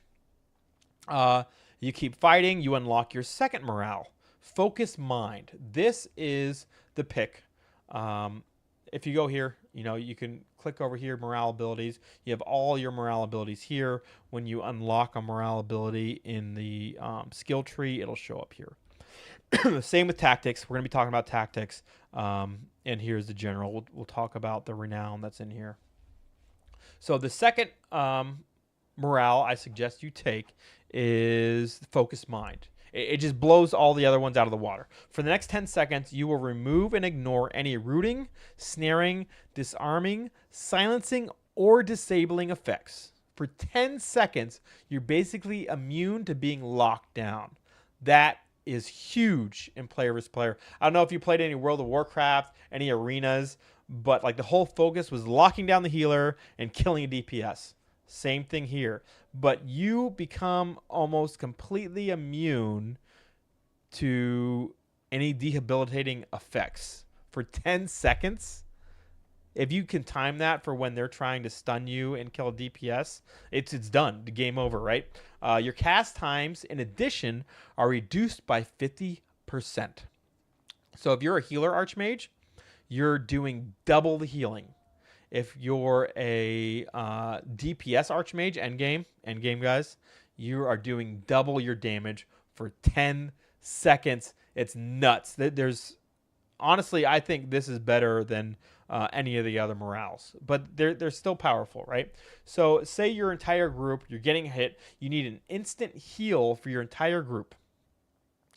Your rank 3 morale, each group member within 100 feet is surrounded by a protective shield for the next 10 seconds that will absorb up to 4,500 damage from melee abilities. You're getting destroyed by a bunch of choppas, a bunch of orcs, melees on your back line, and you quickly pop this divine protection. Everyone just has an instant 4,500 heal. That's huge. Including yourself, right? These are on a shared 60-second cooldown. So even if you just pop it for yourself, you're getting destroyed by a witch elf in the back line, and you can use a morale 3 versus a morale 1. Pop that morale 3 because it's a bigger shield, bigger EHP. This morale, you're not getting any bad benefit from popping the M3 over the M1. You still have the same cooldown. And then go to the M4, the most powerful morale, as they say, for Archmage, which I rarely use because usually I'm the last person. Well, in PvP, I'm maybe one of the first people to die because they go into my back line. But the only time I'm the last person alive is really dungeons. And during a boss fight, you can't resurrect your party members. So I rarely ever use this.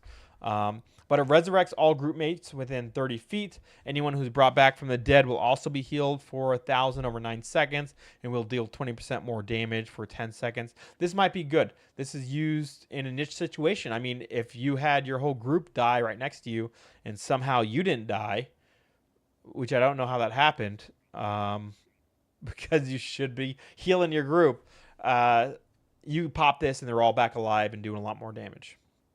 So that can be good to use. And again, you gain these morales by being in combat. Super powerful. Yeah, and that's it. Those are the ones that I use that I think you should use. There are other morale abilities. Really, you can play around with it, see what you like the best. Morale 3, you can swap in this arcane suppression. Knocks back all enemies within 20 feet and silences them. This could be good if you're running to their back line for some reason, but I don't know. Most of these I just haven't found a very good use for. For example, Steal Life. Even as my damage dealer Archmage, I haven't really used this for an extra dot. I haven't needed it. You have so many dots. It's hard to keep them all up at once, and you'll really see it when you have the buff head add-on when your dots are falling off when you have to reapply. So that's the morale. Let's talk about tactics real quick. There are a lot of really good tactics. And for the healer, let's go over what I think the best tactics are and what I have. So must-have tactic, but you won't get this until you're almost level 40. It's Desperation. Your healing abilities become 40% more effective when the target is below 25% hit points.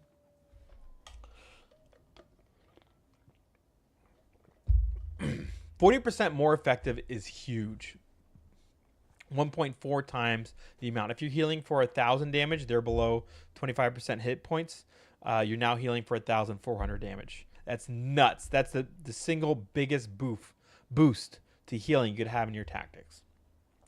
I think Desperation is on every Archmage tactic loadout I've talked to. Next one here is another one for healing that I see pretty much on everyone's bar. It's Master. What's up, buddy?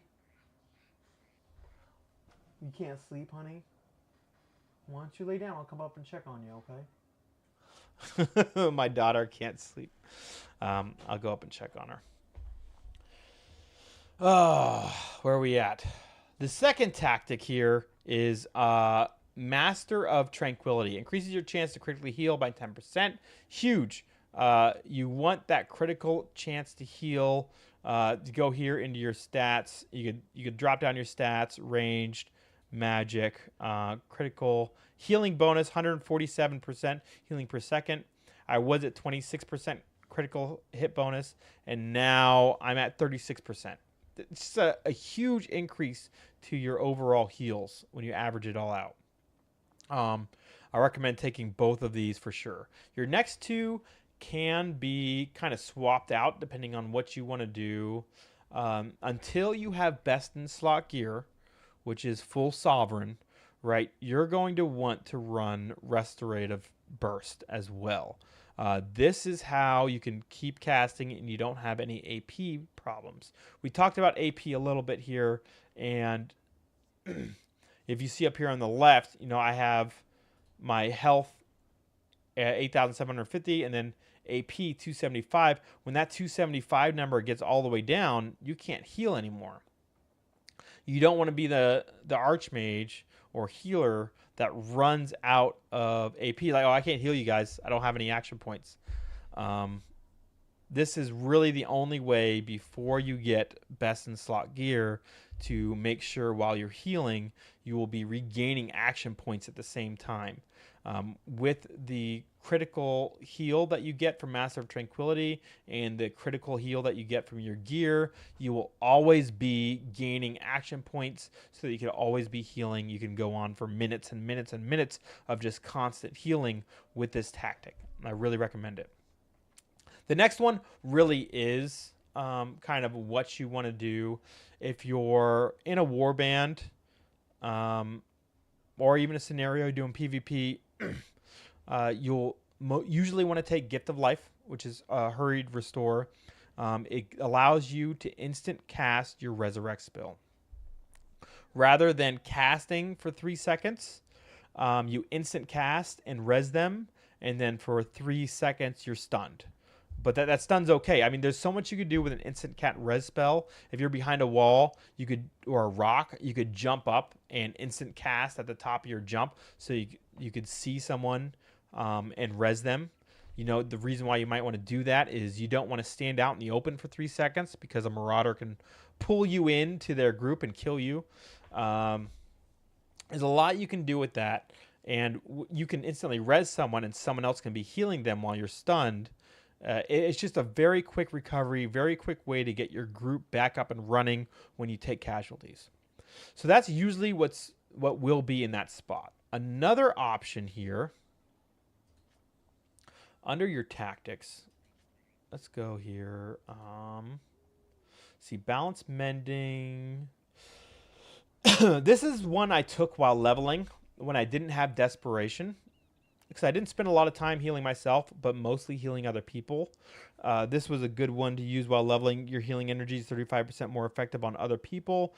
This allowed me to heal better, keep people alive better in scenarios. Bolstering Boon. Okay, this is the skill tree that I took. Sometimes my warband wants to boost how quickly they gain morale abilities down here. So you only have to be in combat for 1 minute instead of 2 minutes, and then you can have the more powerful morale abilities to cast when you're pumping up everyone's morale with this ability, right? That's a really good option to take. Now, when you're doing dungeons, you want to take Subtlety. Right? Subtlety, enemy monsters will hate you 25% less than normal. That is absolutely required in a lot of dungeons. Healers are going to be pulling a lot of aggro off the tank. It's not so easy for tanks to always hold aggro, especially in the lower level dungeons where tanks don't have a ton of AoE abilities. You get 3 mobs, the tank's going to be able to hold 1, and 2 are going to run to someone. You don't want them attacking you while you're trying to heal and knocking back your cast bar so you can't cast. And that's really the healing setup here for masteries, for skills, morale, and tactics. Wow, that was a lot of words, guys. How's everyone doing? Real boring, I know. But usually there's not too much going on Monday night. Let me see. What is it? Return of Reckoning. Returnofreckoning.com. What are we at? Yeah, we're only at 500 players. So I don't know. I could probably get into a scenario now if I wanted to. But let's keep on trucking through. Oh, did that? Okay, we're still good. We're still good here. I accidentally paused that. Let me pull up my chat again. Good deal. What do you want to talk about next, guys? So we talked about setting up inventory, first quest, inventory bag, pocket items, public quests, making your way through the chapters. I'm just building a death jester while listening. Nice, dude. We talked about scenario queuing. We talked about career trainer, heading to a war camp, flight master, Altdorf. Super interesting and super helpful for new players. Awesome. Thanks, Sergeant Pepper. If you guys have any questions, make sure you ask. And if you come up with questions later, put them in the comments. It's going to take me some time to... I got 3 kids, and I work. I'm that dad that barely gets any time to play. As you saw from this, I have playing for like 4 or 5 months. I have... how much playtime do I have? 7 days played, so really not a lot of time. I used to have a lot more play time when I played games, but I think this will help out a lot of people. All right, let's get back to this HP pocket item. We did that. That's the barrel. Renown points. We kind of talked about renown. I didn't really talk about how you earn renown. But I don't know how much there is to say about that, because it's just like another experience bar, right? You just gain it during PvP. That's something that's pretty self-explanatory. Maybe I'll think of a good way to bring it into the conversation when I talk about another one of these points. Joining a guild. Joining a guild. Okay, we talked about warbands, group finder, etiquette regarding some groups. Dragonback Pass dungeon, open realm versus realm tier 2 through 4. We should talk about that. That should be next. Yeah, that's good. We talked about... Okay. You know what? I should talk about primary skills used real quick, and then we'll get into open realm versus realm tier 2 stuff. So while we're here at our friendly career trainer, let's talk about some of the skills that we use a lot of. You're not going to use EOV that we talked about until, much later in your leveling when you have better gear. You're a lot more comfortable with healing groups. And trust me, your level 1 through 40 is kind of like a big tutorial, right? You're still learning. You're going to hit 40 and you're still might not be comfortable. Like, oh, shoot. I'm the only healer in this warband group. I don't want my group to die first. Don't worry about it. We're all just having fun. The community is great. But let's get in. Let's talk about skills. Why I have my skill bar set up the way I do. And a lot of it comes down to how I played MMOs in the past. I played a lot of WoW, a lot of Final Fantasy 14. And I kind of set up my skill bars for every class the same way. My 1, 2, 3 abilities are always going to be DPS, and then depending on the class, the abilities afterwards are going to be something else. So for your single target heal, the basic skill is Boon of Hish. You cast 2 seconds, you heal your target for 1,451 health. That's great, but this is easily interruptible. So if you're being attacked by melee or something, or you're on the move, you're not going to be casting this skill. You're going to be casting healing energy. It's a much faster cast. Only takes 1 second to go out.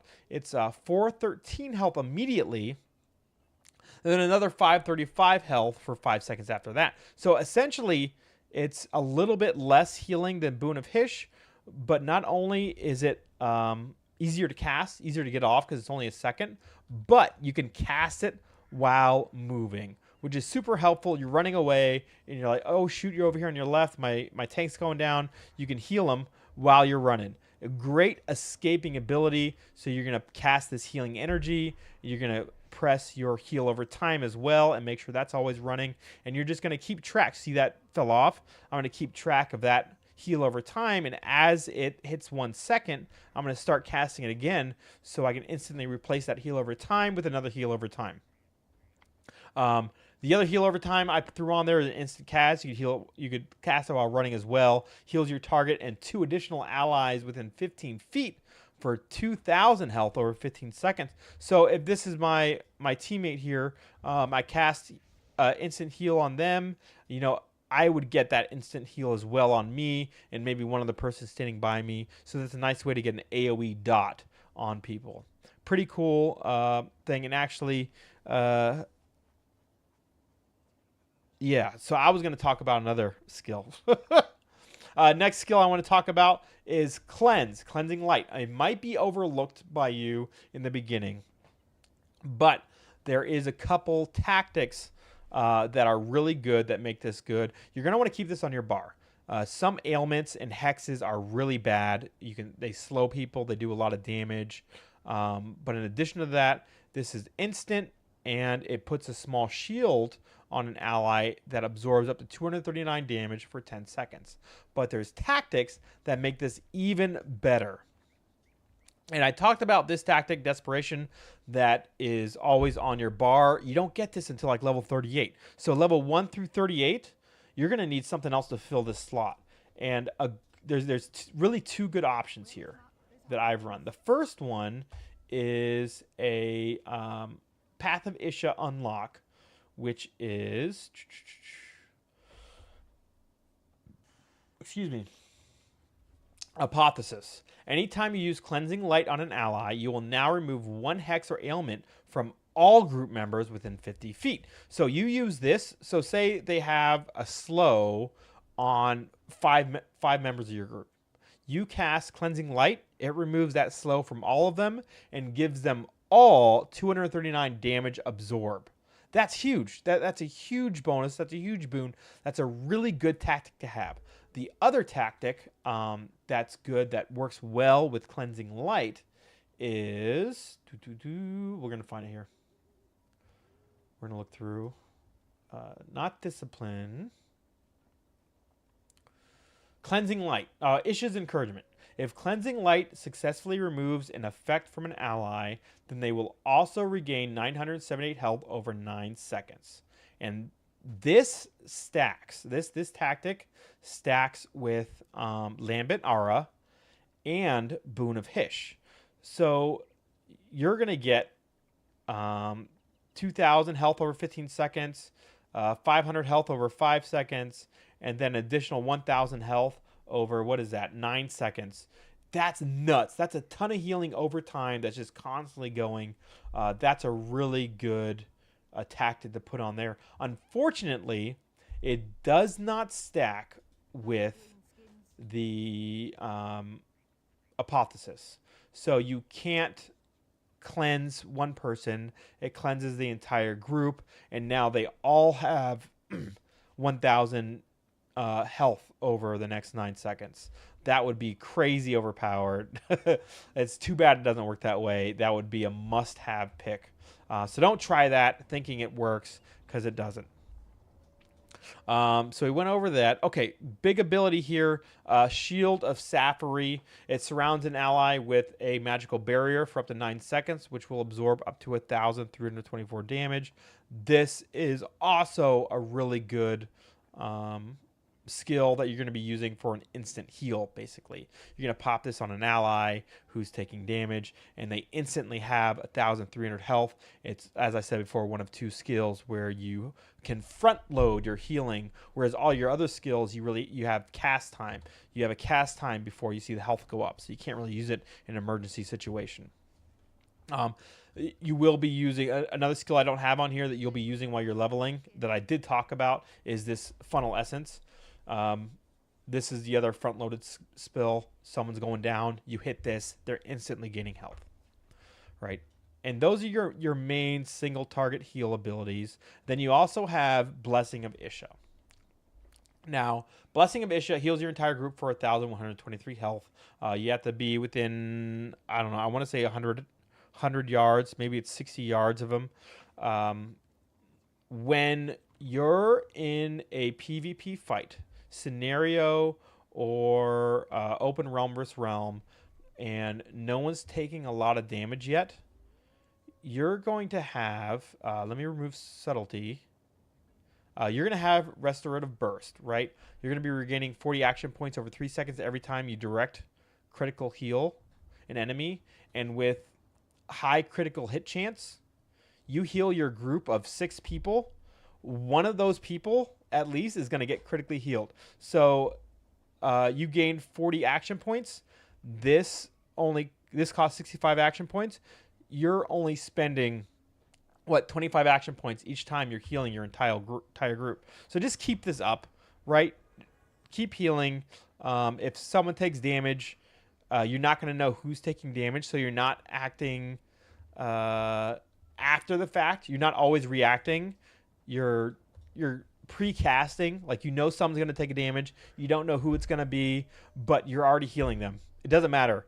If you're casting this, someone's getting healed, you're doing a good job. And then when someone starts to get low, your tank, DPS, then you can switch. Single target, click them, throw your instant heal over time, throw your 1 second cast heal over time, throw your instant shield, and then you'll have time to cast Boon of Hish to get that big crit, big 4K healing crit that you love to see. That's primarily it for the healing spells that you'll get while leveling. We talked about EOV and how you use that. I throw the other DPS, Law of Conductivity, Radiant Gaze, and Transfer Force on there as well, just to pop on people. Like if I'm not doing anything or if I'm pre-engaging, I don't need to heal anybody yet, and I want to build up my force here. Now, what I mean by that is, and I could build it up real quick here. Let's go build up some force to show how this works. So I build up force. I'm going to cast a bunch of dots on this poor wolf here. And you can see down here my numbers. Oh, didn't get enough. Well, I got 2. I got 2 force numbers. It stacks up to 5. Well, now my heals do more healing and cast faster. So this originally 2-second cast is now 1.2 second cast, right? And it heals for more. So that's huge. My 1 second cast is now a 0.6 second cast, right? That's going off. No one's interrupting it. I'll only really throw these dots on pre-engagement.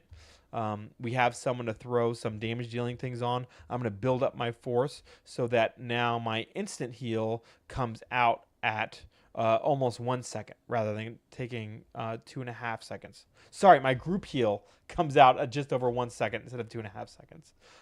So that's really the only reason why I have damage dealing abilities on my bar as a healer, because you're not doing any damage.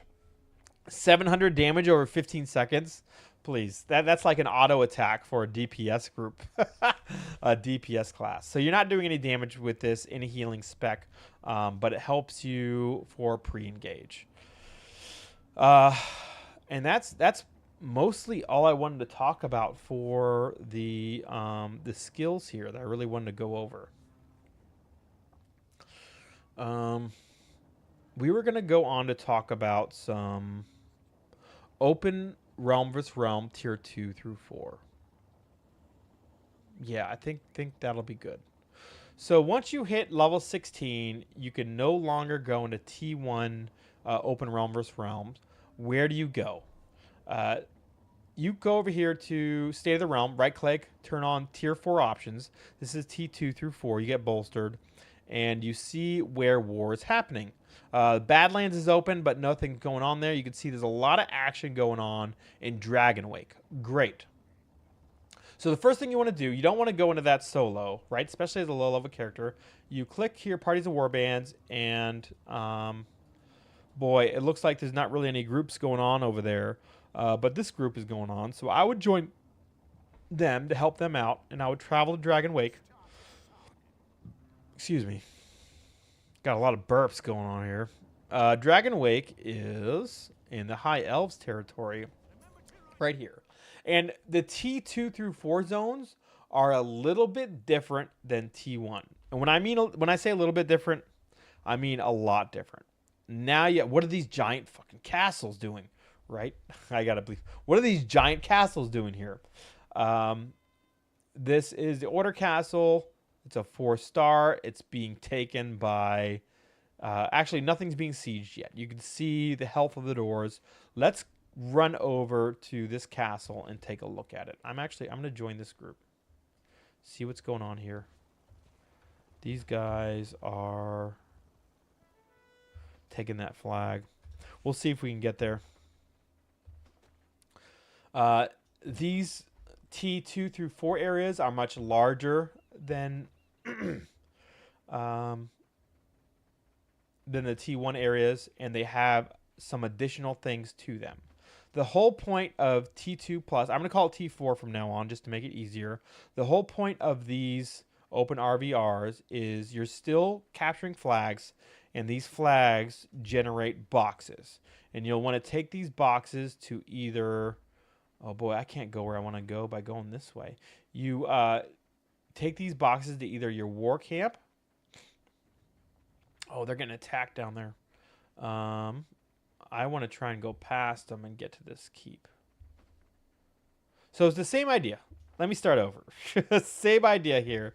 You're going to get your boxes that are generated from the flags, and you're going to take them to a war camp or keep, and you're going to gain supplies. What these supplies do is build your keep stars up. You can have stars 1 through 4.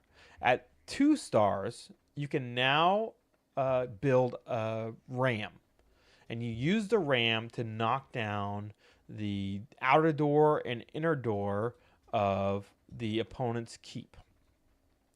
Right now, the order has 4 stars, so if there was enough order around, we would, spawn a ram, go over and take the keep from the destruction and get a bunch of rewards and stuff. Let's take a closer look at this state of the realm since we're safe in the keep. If you look here, we're looking at Dragon Wake, and it's kind of hard to see. Hopefully, I can zoom in here. There's 100 to 199 destruction, that's the number in red, and 25 to 99 order. So you can see we're fairly outnumbered, but that number in the center, AAO here, is 300%. That means, let's see, I don't want to misspeak. Let's look up what that means. Warhammer Online AAO. Let's see. Okay, right. So the more AAO you have, the more influence, experience, renown that you get from fighting. So say we have 300% AAO, our morale is gonna build 3 times faster. And we're going to be able to use our M4s over and over and over again every 60 seconds in a fight, which is super powerful. Tank has a morale 4 that reduces damage taken by like 95%. So that's pretty huge if you just keep popping that over and over again in the fight. But that's not going to do too much here because, say at the low end, 25 versus 100, that it looks like destruction has 4 times the amount that order has in the field right now. So we're not going to be able to do too much. Say it was even, right? It was destruction versus order. We have a 3-star keep and they have a no-star keep. We would spawn a ram and drag it all the way over the bridge to their keep. And we'd be at their front door like this. And I have other videos on my channel that kind of show us taking a keep. If you look at We Took the Mall, that video, the ram, we'd come here and attack this front door, and then we'd come in here and we'd have to attack this second door, And once we attack this second door, all the while, it's a big battle because the defenders are trying to kill us while we're breaking down the door. We're going to come in here and kill these guys and go up to the second floor and kill the Keep Lord, who has a ton of health, has some abilities, all while defending against the destruction coming in and trying to stop us from killing their Keep Lord. Right? If we win this, we're going to get a bunch of rewards. You're going to get to roll on a loot bag. Again, if you get a massive loot bag, it's huge because you unlock an armor piece that could cost 200, 300 war marks to get, where you really want to save the amount of war marks.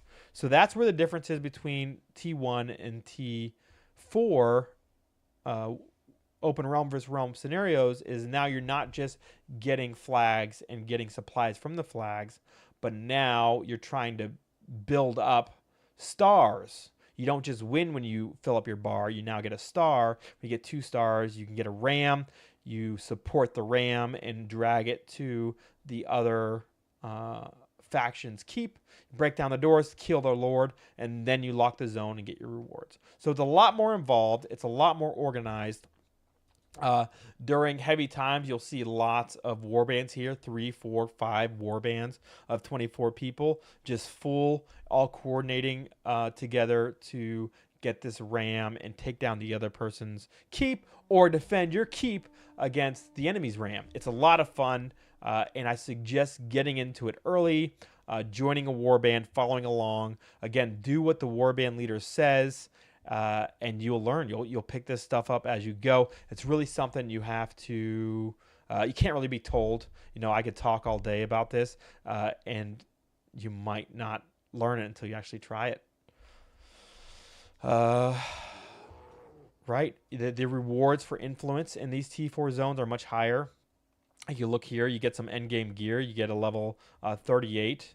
Wind Staff of Remembrance, high intelligence, magical crit chance for your DPS builds out there. Let's go back to, we have 5 minutes on the Book of Binding. What I want to talk about next, I want to take a closer look at gear tiers. So as you level up here, right, we talked a little bit about gear. We talked a little bit about your wards and how you get to the next set of armor. You start with recruit, you go to scout, soldier, officer, conqueror, vanquisher, invader. Now all these sets can cost a lot of war marks, and we'll head back to Altdorf to talk to the armor vendors there about, and I'll show you how much each set costs. It's going to take forever to grind all of that renown. Here, we have some gear merchants here in this keep. Actually, I'm not sure that they sell. No, these are just... Right, so we'll go back to Altdorf and look at those. So you've unlocked your recruit ward by either doing Dragon Back Pass or public quests or your PvP marks. That's fine. You got the next set from doing the sewers. It's super easy. I suggest is doing it. If you really don't want to do PvE, you can get this with your war marks. That's fine. I did. I'm just, you know, trying to catch up with the war marks now, trying to gain some more. The next set, Soldier's Ward, you can actually get from PvE as well. Devastator Boots, you know, that's your PvP set. But if you go to your map and you see the T3 zones, which actually we'll just war report. Let's go to Dragon Rake and let's look at a map here, and we'll go through. Here he is.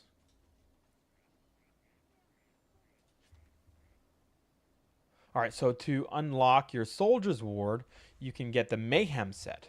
And that's found by going into these T3 areas. Avalorn Safari for Empire and Chaos. It's High Pass and Tableclan. And then Dwarfs and Greenstone, the Blackfire Pass or the Badlands. And doing the hard public quests. So, oh, I didn't mean to do that. That's okay. We're going to Blackfire Pass, and we'll look at which one of those hard public quests. So I would get a group, at least a couple people, healer, tank, and a DPS, and find on the map, when you teleport to one of these areas, you find on the map a hard public quest. So this is easy. This is normal. Here, Hindelburg. Hard public quest for ranks 24 to 25. And you just farm this with a group. And your group will end up getting massive bag drops. In these massive bags are gear pieces for this mayhem set. And you unlock your 4th, 5th, 3rd, 2nd, 1st fragment by just doing that. You can do the same thing with the officer ward, the ruin boots. You'll see in looking for group, people are looking for a ruin set farm. People are going to one of these tier 4 areas, Thunder Mountain, right, or Prague, Chaos Waste. We go to Chaos Waste real quick. And farming one of the hard public quests here. So say we go to, let's see here, very hard, normal, easy, hard public quest. The reaping fields right next to the camp. Do this with a group of 3 people, and you can get your ruin set to unlock the next ward so that you can wear your next set of gear. That's the way to do it for PvE. Now let's go back to Altdorf. If you weren't going to do it for PvE, you could kind of look at the prices and see how expensive it gets.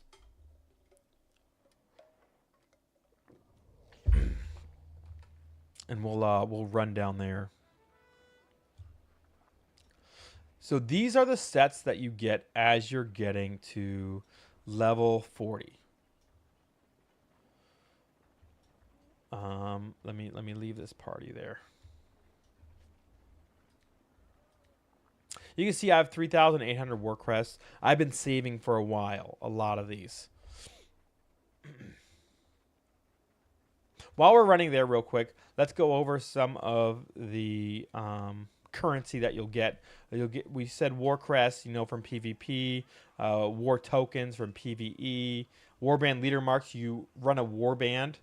Basically, if you go to warbands and you go here, make your party open, someone joins your warband, you could go into this manage tab and turn your party into a warband.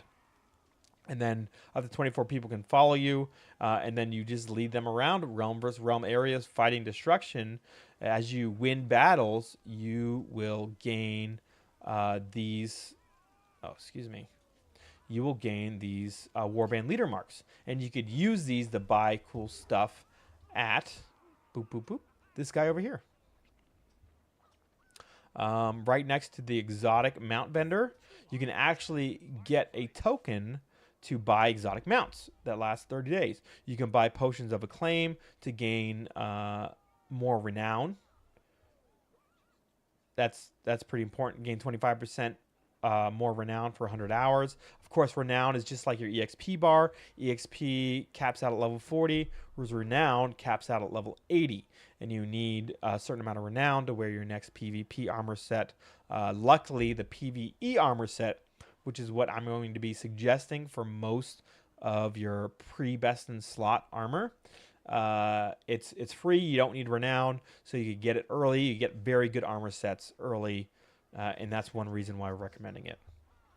And the other currency item I wanted to go over was the stalwart stones. You find these from doing quests, from doing weekend quests, weekly quests, your weekly influence, right, where you're doing open RVR and getting rewards. You get these stalwart stones. Now, what do you do with these? You go to this talisman merchant here, and he has something called a unique equip talisman. Talismans are stuff you put in your gear. If I take off this cloak and I right click on it, oh, I did not mean to sell it. Let me buy that back. Thankfully, you can buy back. So you don't open up merchant and you shift right click on it, right? And you can see I have a greater talisman of perseverance in there where I can boosts my wounds by 18, right? So that adds health to me. So talismans are important. And so there's some very powerful talismans you could buy from this guy. If you go in here, Strength of the Sentinel, a 36 strength. These are huge increases to willpower, and then even increase the healing power directly, healing critical chance. That's huge. This is the unique talisman that I would get. You can only use one of these at a time, and they decay over a week. So you'd buy one each week, which is great because with your weekly quest, you can get one each week. So you should always be getting one once you're rank 40 and always equipping it one on your gear. You can't equip more than one. It's unique equipped. And that's most of it. There's some other tokens. Beast Lord token. We'll talk about that quest soon. Companion coins. You'll see some companion vendors. You spend these to get a pet that you can bring around.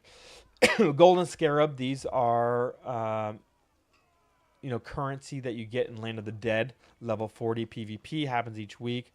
Genesis Crest. We'll talk about this as we go over to look at some of the gear.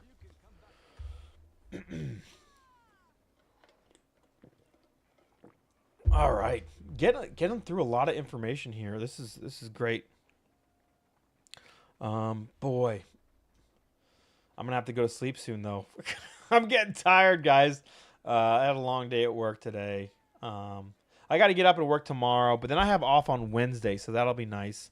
I'll stream again Wednesday night, 10 p.m. to midnight, and probably, I'll talk a little bit more. I still have a lot of stuff I want to talk about. So I will talk a little bit more, get some more recording, and then hopefully this weekend I'll put together, I'll start editing the video, cutting it up so it's shorter, doesn't waste so much time in between doing stuff and showing people locations and like running to this gear. And then I'll try to post that sometime soon here. Got to come up with a cool looking thumbnail so people click on it, right? So here's where all the vendors are. These are the beginning vendors. You're not going to look at these guys too much if you want to fill out some jewelry pieces while you're leveling. There's some coin jewelry pieces here that you could throw in there. So let's go down here. And if you look at your ward, say you're trying to unlock the ruin set. And I mentioned you can go to a T4 area with a couple people and farm the hard quest to get your full ruin set gear from massive loot bags. Well, say you don't want to wait and do that. You want to get the Annihilator boots or the Mercenary boots like I did. Go over here to Annihilator boots. Here's the armors. You're going to end up spending here like 100. There's 180, right? You're going to 250, 350 war marks just to get a armor set that you're going to replace pretty soon. That might not sound like much, but when you spend 350 and then your next set you have to spend 600, and then your next set you're spending 2,000. It all adds up. And ultimately, you're saving war marks for your best in slot gear set, which costs over 10,000 of these tokens. So you really want to save as much tokens as you can. Do yourself a favor. If you're going for some best in slot armor at later renown ranks, you're going to want to save your war marks. Which is why I've been saying, just do some PvE, get it. This was my first character that I did, the Archmage. It's the one I've been playing the longest, and I didn't know about this. But on all my newer characters, I did do the PvE route, and I already have much more, I've saved up more marks on those characters than I have on this character because I wasted it buying PvP sets. So let's talk about the sets after when you hit level 40, right? Because this Conqueror, this will take you up to level, this will take you up to level 35, right? These are 35, 36, 37, 38, 39 renown for this gear, and you're going to be level 40. Hitting this gear, now what do? how do you go to your next set? How do you unlock your next ward? Do you go up to the Conqueror? Do you spend, 600, 700 war marks to get this full set? I don't suggest you do it. What I suggest is, especially for healer, for Archmage, you do something called the Beast Lord set. And it's a group of PvE quests. You have a lot of people who are trying to do it. Include add-ons? I did. Oh, sorry. I just, a bummer. I just got in 2. Information is greatly appreciated as I'm 2 days into this game and no clue. No problem, Ruben. I've been talking a lot for like 2 hours now. I'm starting to get a sore throat. But there's a lot of information that I'm going over that I think will help you out a lot. Been getting a lot of questions, and that's what this is made for. Again, I have 2 hours of knowledge I've just been talking about, and it's not all my own knowledge. A lot of it is from guides that I've read, trying to learn, but they're all old. They're all 2021, 2019. So hopefully this is a good update to help people out. And although I'm mostly talking about Archmage, a lot of it acts or helps people from other classes within the order. And a lot of it mirrors over to destruction too. I just don't know all the locations or all the names of the towns and stuff. So if a lot of people like this guide for the order, I might have to put in some time on the destruction side and do a guide for destruction too. But we'll hop that fence when we get to it, right? We're talking about Beast Lord here. Hotchmeister said include add-ons. I did talk some about add-ons in the beginning when we first started, how to download them, where to go, and I have a link in the description. Also, like user settings, you go over here, interface, tells you how to install them. Good point, Hotch. It is going to be in there. I was talking about the Beast Lord set. Now, I have a guide for this on my Discord channel. If you go to my YouTube channel, let's see here. If I click on youtube.com, go to my channel. Oh, look at that handsome icon face there. If you go here, there's one more link. Click on this, and there's my Discord link right there. Don't click on the Instagram. I hardly use it. You see my ugly mug and my kids. Discord, click on that Discord link, and it'll take you to, let me close that out. It'll take you to here. And if you click on guides and info here, I have some cool guides linked. I have Ucho's Lad to Chad series, which has a whole bunch of info for the order. And let me pull it up here. Ucho created this amazing guide. I don't take credit for any of this. Actually, a lot of the information you're hearing from me now comes from a lot of stuff I learned from reading this guide, and it's absolutely huge. There's 625 pages in this. It goes through all the basic stuff, all about critical strikes, auto attacks, knights, warrior priest. Oh, you know what? I want to make a melee warrior priest. I don't want to heal. Let me click on this, click on that, and it brings you down to builds, goes through all the tactics, best in slot. Huge. I linked it in the description. I linked it into my Discord. If you want something to read rather than listen to, definitely take a look at this. It's pretty good. Let me close out of that. What I wanted to talk about here was the Beast Lord set guide, which I found online on the ROR wiki. And I took a snip of it and posted it in my Discord to help people out. But for the order and destruction, it tells you where to go to pick up these quests. And also tells you where the boss locations are. You want to get a full group from this. You go to these locations on screen, take a snip, save it however you want. You don't have to go to my Discord. And the quest givers are in each of these locations. And I'll show you what I mean by that. So let's go here. It said Chaos Chapter 22, right? Let's teleport over to the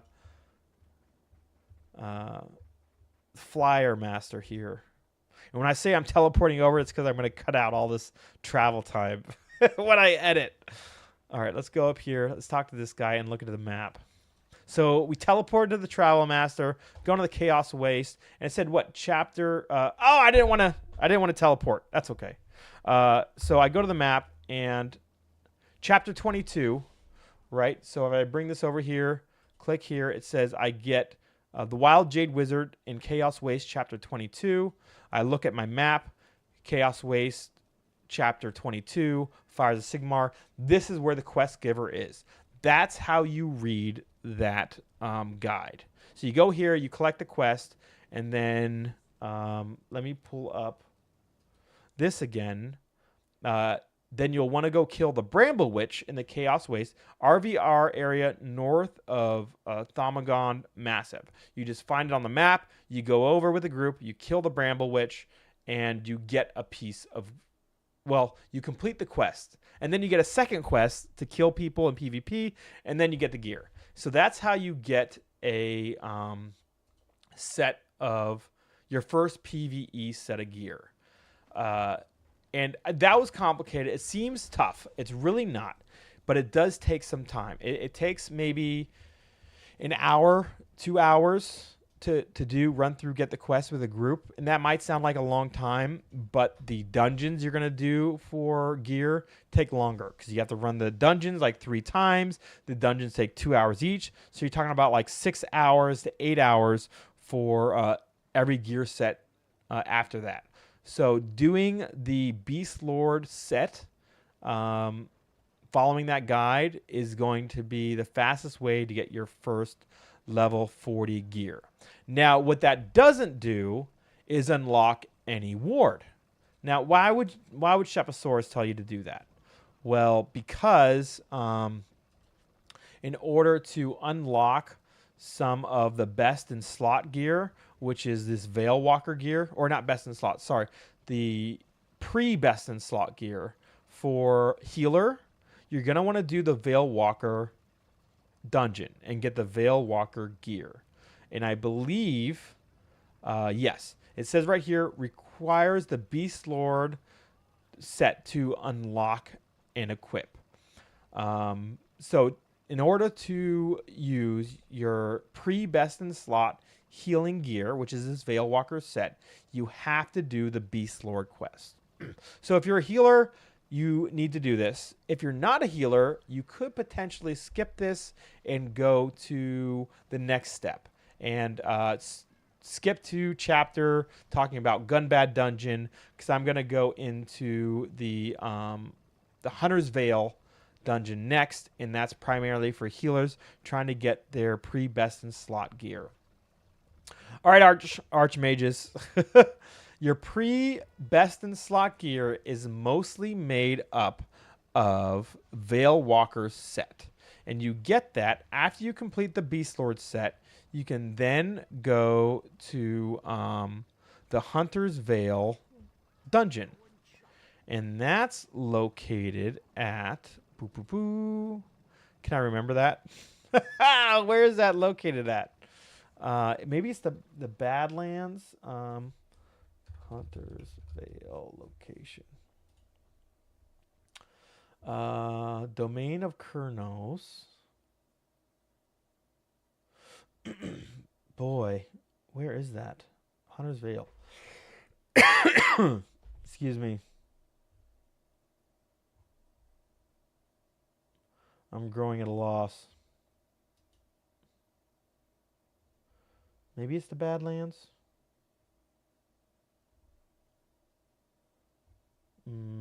I actually have a video on doing the Hunter's Veil. Let's take a look at my video real quick. I have the location there. Let's see. There it is. All right. It's in Elrion. Okay. All right. Let's start that over again, guys. I had to watch my own video to see the show proof. I had to watch my own video to see where to go. I forgot. All right. So the pre-best in slot gear for the Archmage is going to be found in the Hunter's Veil dungeon, and that's in Elrion. So go to your Flight Master, teleport to Elrion here, T2 Dark Elf, Light Elf area.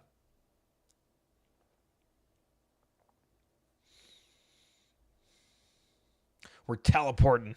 I'm going to cut this out. And then right here, you're going to be in the middle. Right down here, you see elk antlers right here on the bottom of the map on my map. You're not going to see that if you haven't discovered this zone yet, but we're going to run to it real quick. And I'm going to speed this up when I cut the video, just to make it real quick here. But I think it's good to show how to get there. And it's definitely important because I'm going to be wearing this all the way to Sovereign. Where am I at on the map? Yeah, I'm going to be wearing this set all the way to Sovereign gear, which is still quite a ways away since I'm only Renown rank 57 here.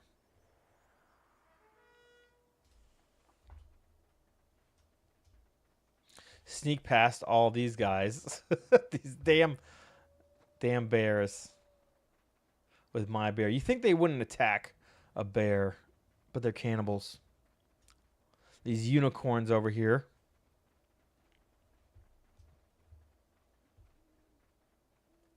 All right, so we ran really fast over to Hunter's Vale, and you're going to have some quests out front here. You accept all these quests. You do the dungeon 2 times, 3 times. I think the longest one, 4 times, for the Veil Walker Wind Crystal. And wearing most of this set is actually your pre-best in slot set.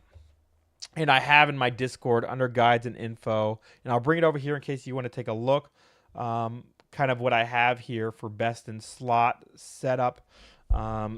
Pre-best in slot, sorry. Best in slot is your full Sovereign, and we'll go take a look at that. Pre-best in slot, Veil Walker shoulders, Sentinel head, and we'll tell you how to get to the Sentinel gear equip. Veil Walker shoulders, cloak is Beast Lord, chest Veil Walker, belt Veil Walker, boots Veil Walker, ring Veil Walker, which is this Trials of Kurnos. And there's also some influence rewards here, and I'm wearing the Sacred Stag hide that you get from it. And I think it's really good. That 1% healing critical chance is awesome. You might want to wear the Sentinel cape for the third set piece bonus, but I prefer to wear this Sacred Stag hide. And so doing your Beast Lord, then doing this Hunter's Veil, you already have almost pre-best in slot for the Archmage. The only thing that's missing is your weapon, really, and you're going to be using the sight as well as Sentinel Circlet and Sentinel Bracers for the extra willpower and wounds, which is health, that you get from the 3-piece bonus set. I'm going to actually take a break for the night here. I still got a bunch to talk about, guys. Thanks for joining. Is that one like the Invaders? No. So the Beast Lord in Hunter's Vale, these don't unlock any wards. They're kind of their own separate entity in armor. Beast Lord you can do, actually starting at level 32, I think you could take the quest for Beast Lord. And it's actually not in the Tome of Knowledge as far as I know. It's its own kind of ward here. So if you look, I don't think I have any Beast Lord stuff equip actually, which is okay. But if you look at the Veil Walker that you get from this dungeon, to be able to equip this armor, you actually need the Beast Lord TOK unlock to equip, which means you need to wear the full Beast Lord set, which means you have to do the Beast Lord quests. If you don't do the Beast Lord quest, there's no point in doing Hunter's Veil because you're not going to be able to wear any of the armor. But for healers, super important. Do the Beast Lord, do the Veil Walker, the Hunter's Veil dungeon. Get your Veil Walker set, because 5 out of 7 of these pieces you're going to be wearing for months until you get your best in slot. Thanks for joining today, guys. Going through, I know it was kind of a boring stream. I'm going to talk a little bit more Wednesday night from 10 p.m. to midnight about some stuff. I'm going to get into the endgame dungeons starting at level 40, the Gunbad to Crypt to Bastion Stairs, and then I'm going to talk about the best in slot items for healer, which is full sovereign, and then I'm going to get into the DPS Archmage build that I've been running, the skills, the pre-best in slot Archmage gear, and a rotation that I run through to do more damage. And that, yeah, I think it'll be fun. I think this guide is going to turn out pretty great. I hope it does. I got a lot of information, 2 hours of information so far, and I'm not done yet. So hopefully I can really cut that down. I'd like to make the video, I don't know, 45 minutes max. There'll be a lot to cut out. But we'll see. Have a great night, guys. Have a great week. I wish you a happy new year. I probably won't see most of you Wednesday night. You're going to be out celebrating. Then actually, New Year's Eve is Tuesday night, huh? So you're going to be recovering from celebrating. I'm going to be on Wednesday night, 10 p.m. to midnight Eastern time. Same time I'm normally on. Start off, I want to finish up this guide, talk about dungeons, right, and the rest of this stuff. And then probably do some scenarios and stuff. Still trying to rank up my healer here. We're now ranked 57, getting closer. Need to get 60, 70, and then the big 80. Maybe one of these days. No problem, Ruben. I'm glad you joined. I hope some of the information helped you out. And again, there's more information on the Discord. If you join the Discord, you have a question while playing. I play a lot. Whenever I have some free time, even on days I'm not streaming, I'm on playing. I'm doing war bands, playing with guild members, just having a good time on this game. Super addicted to it. Feel free to message me in game, Shepasaurus or Easy Target. Those are two characters I'm usually on, or just post a message in Discord. There's lots of people in my Discord. I say lots of people. There's dozens of us. When I say dozens, I mean 1 dozen of us. But they're all helpful, and I'll try to answer your questions. Have a great night, guys. Hope to see you on Wednesday.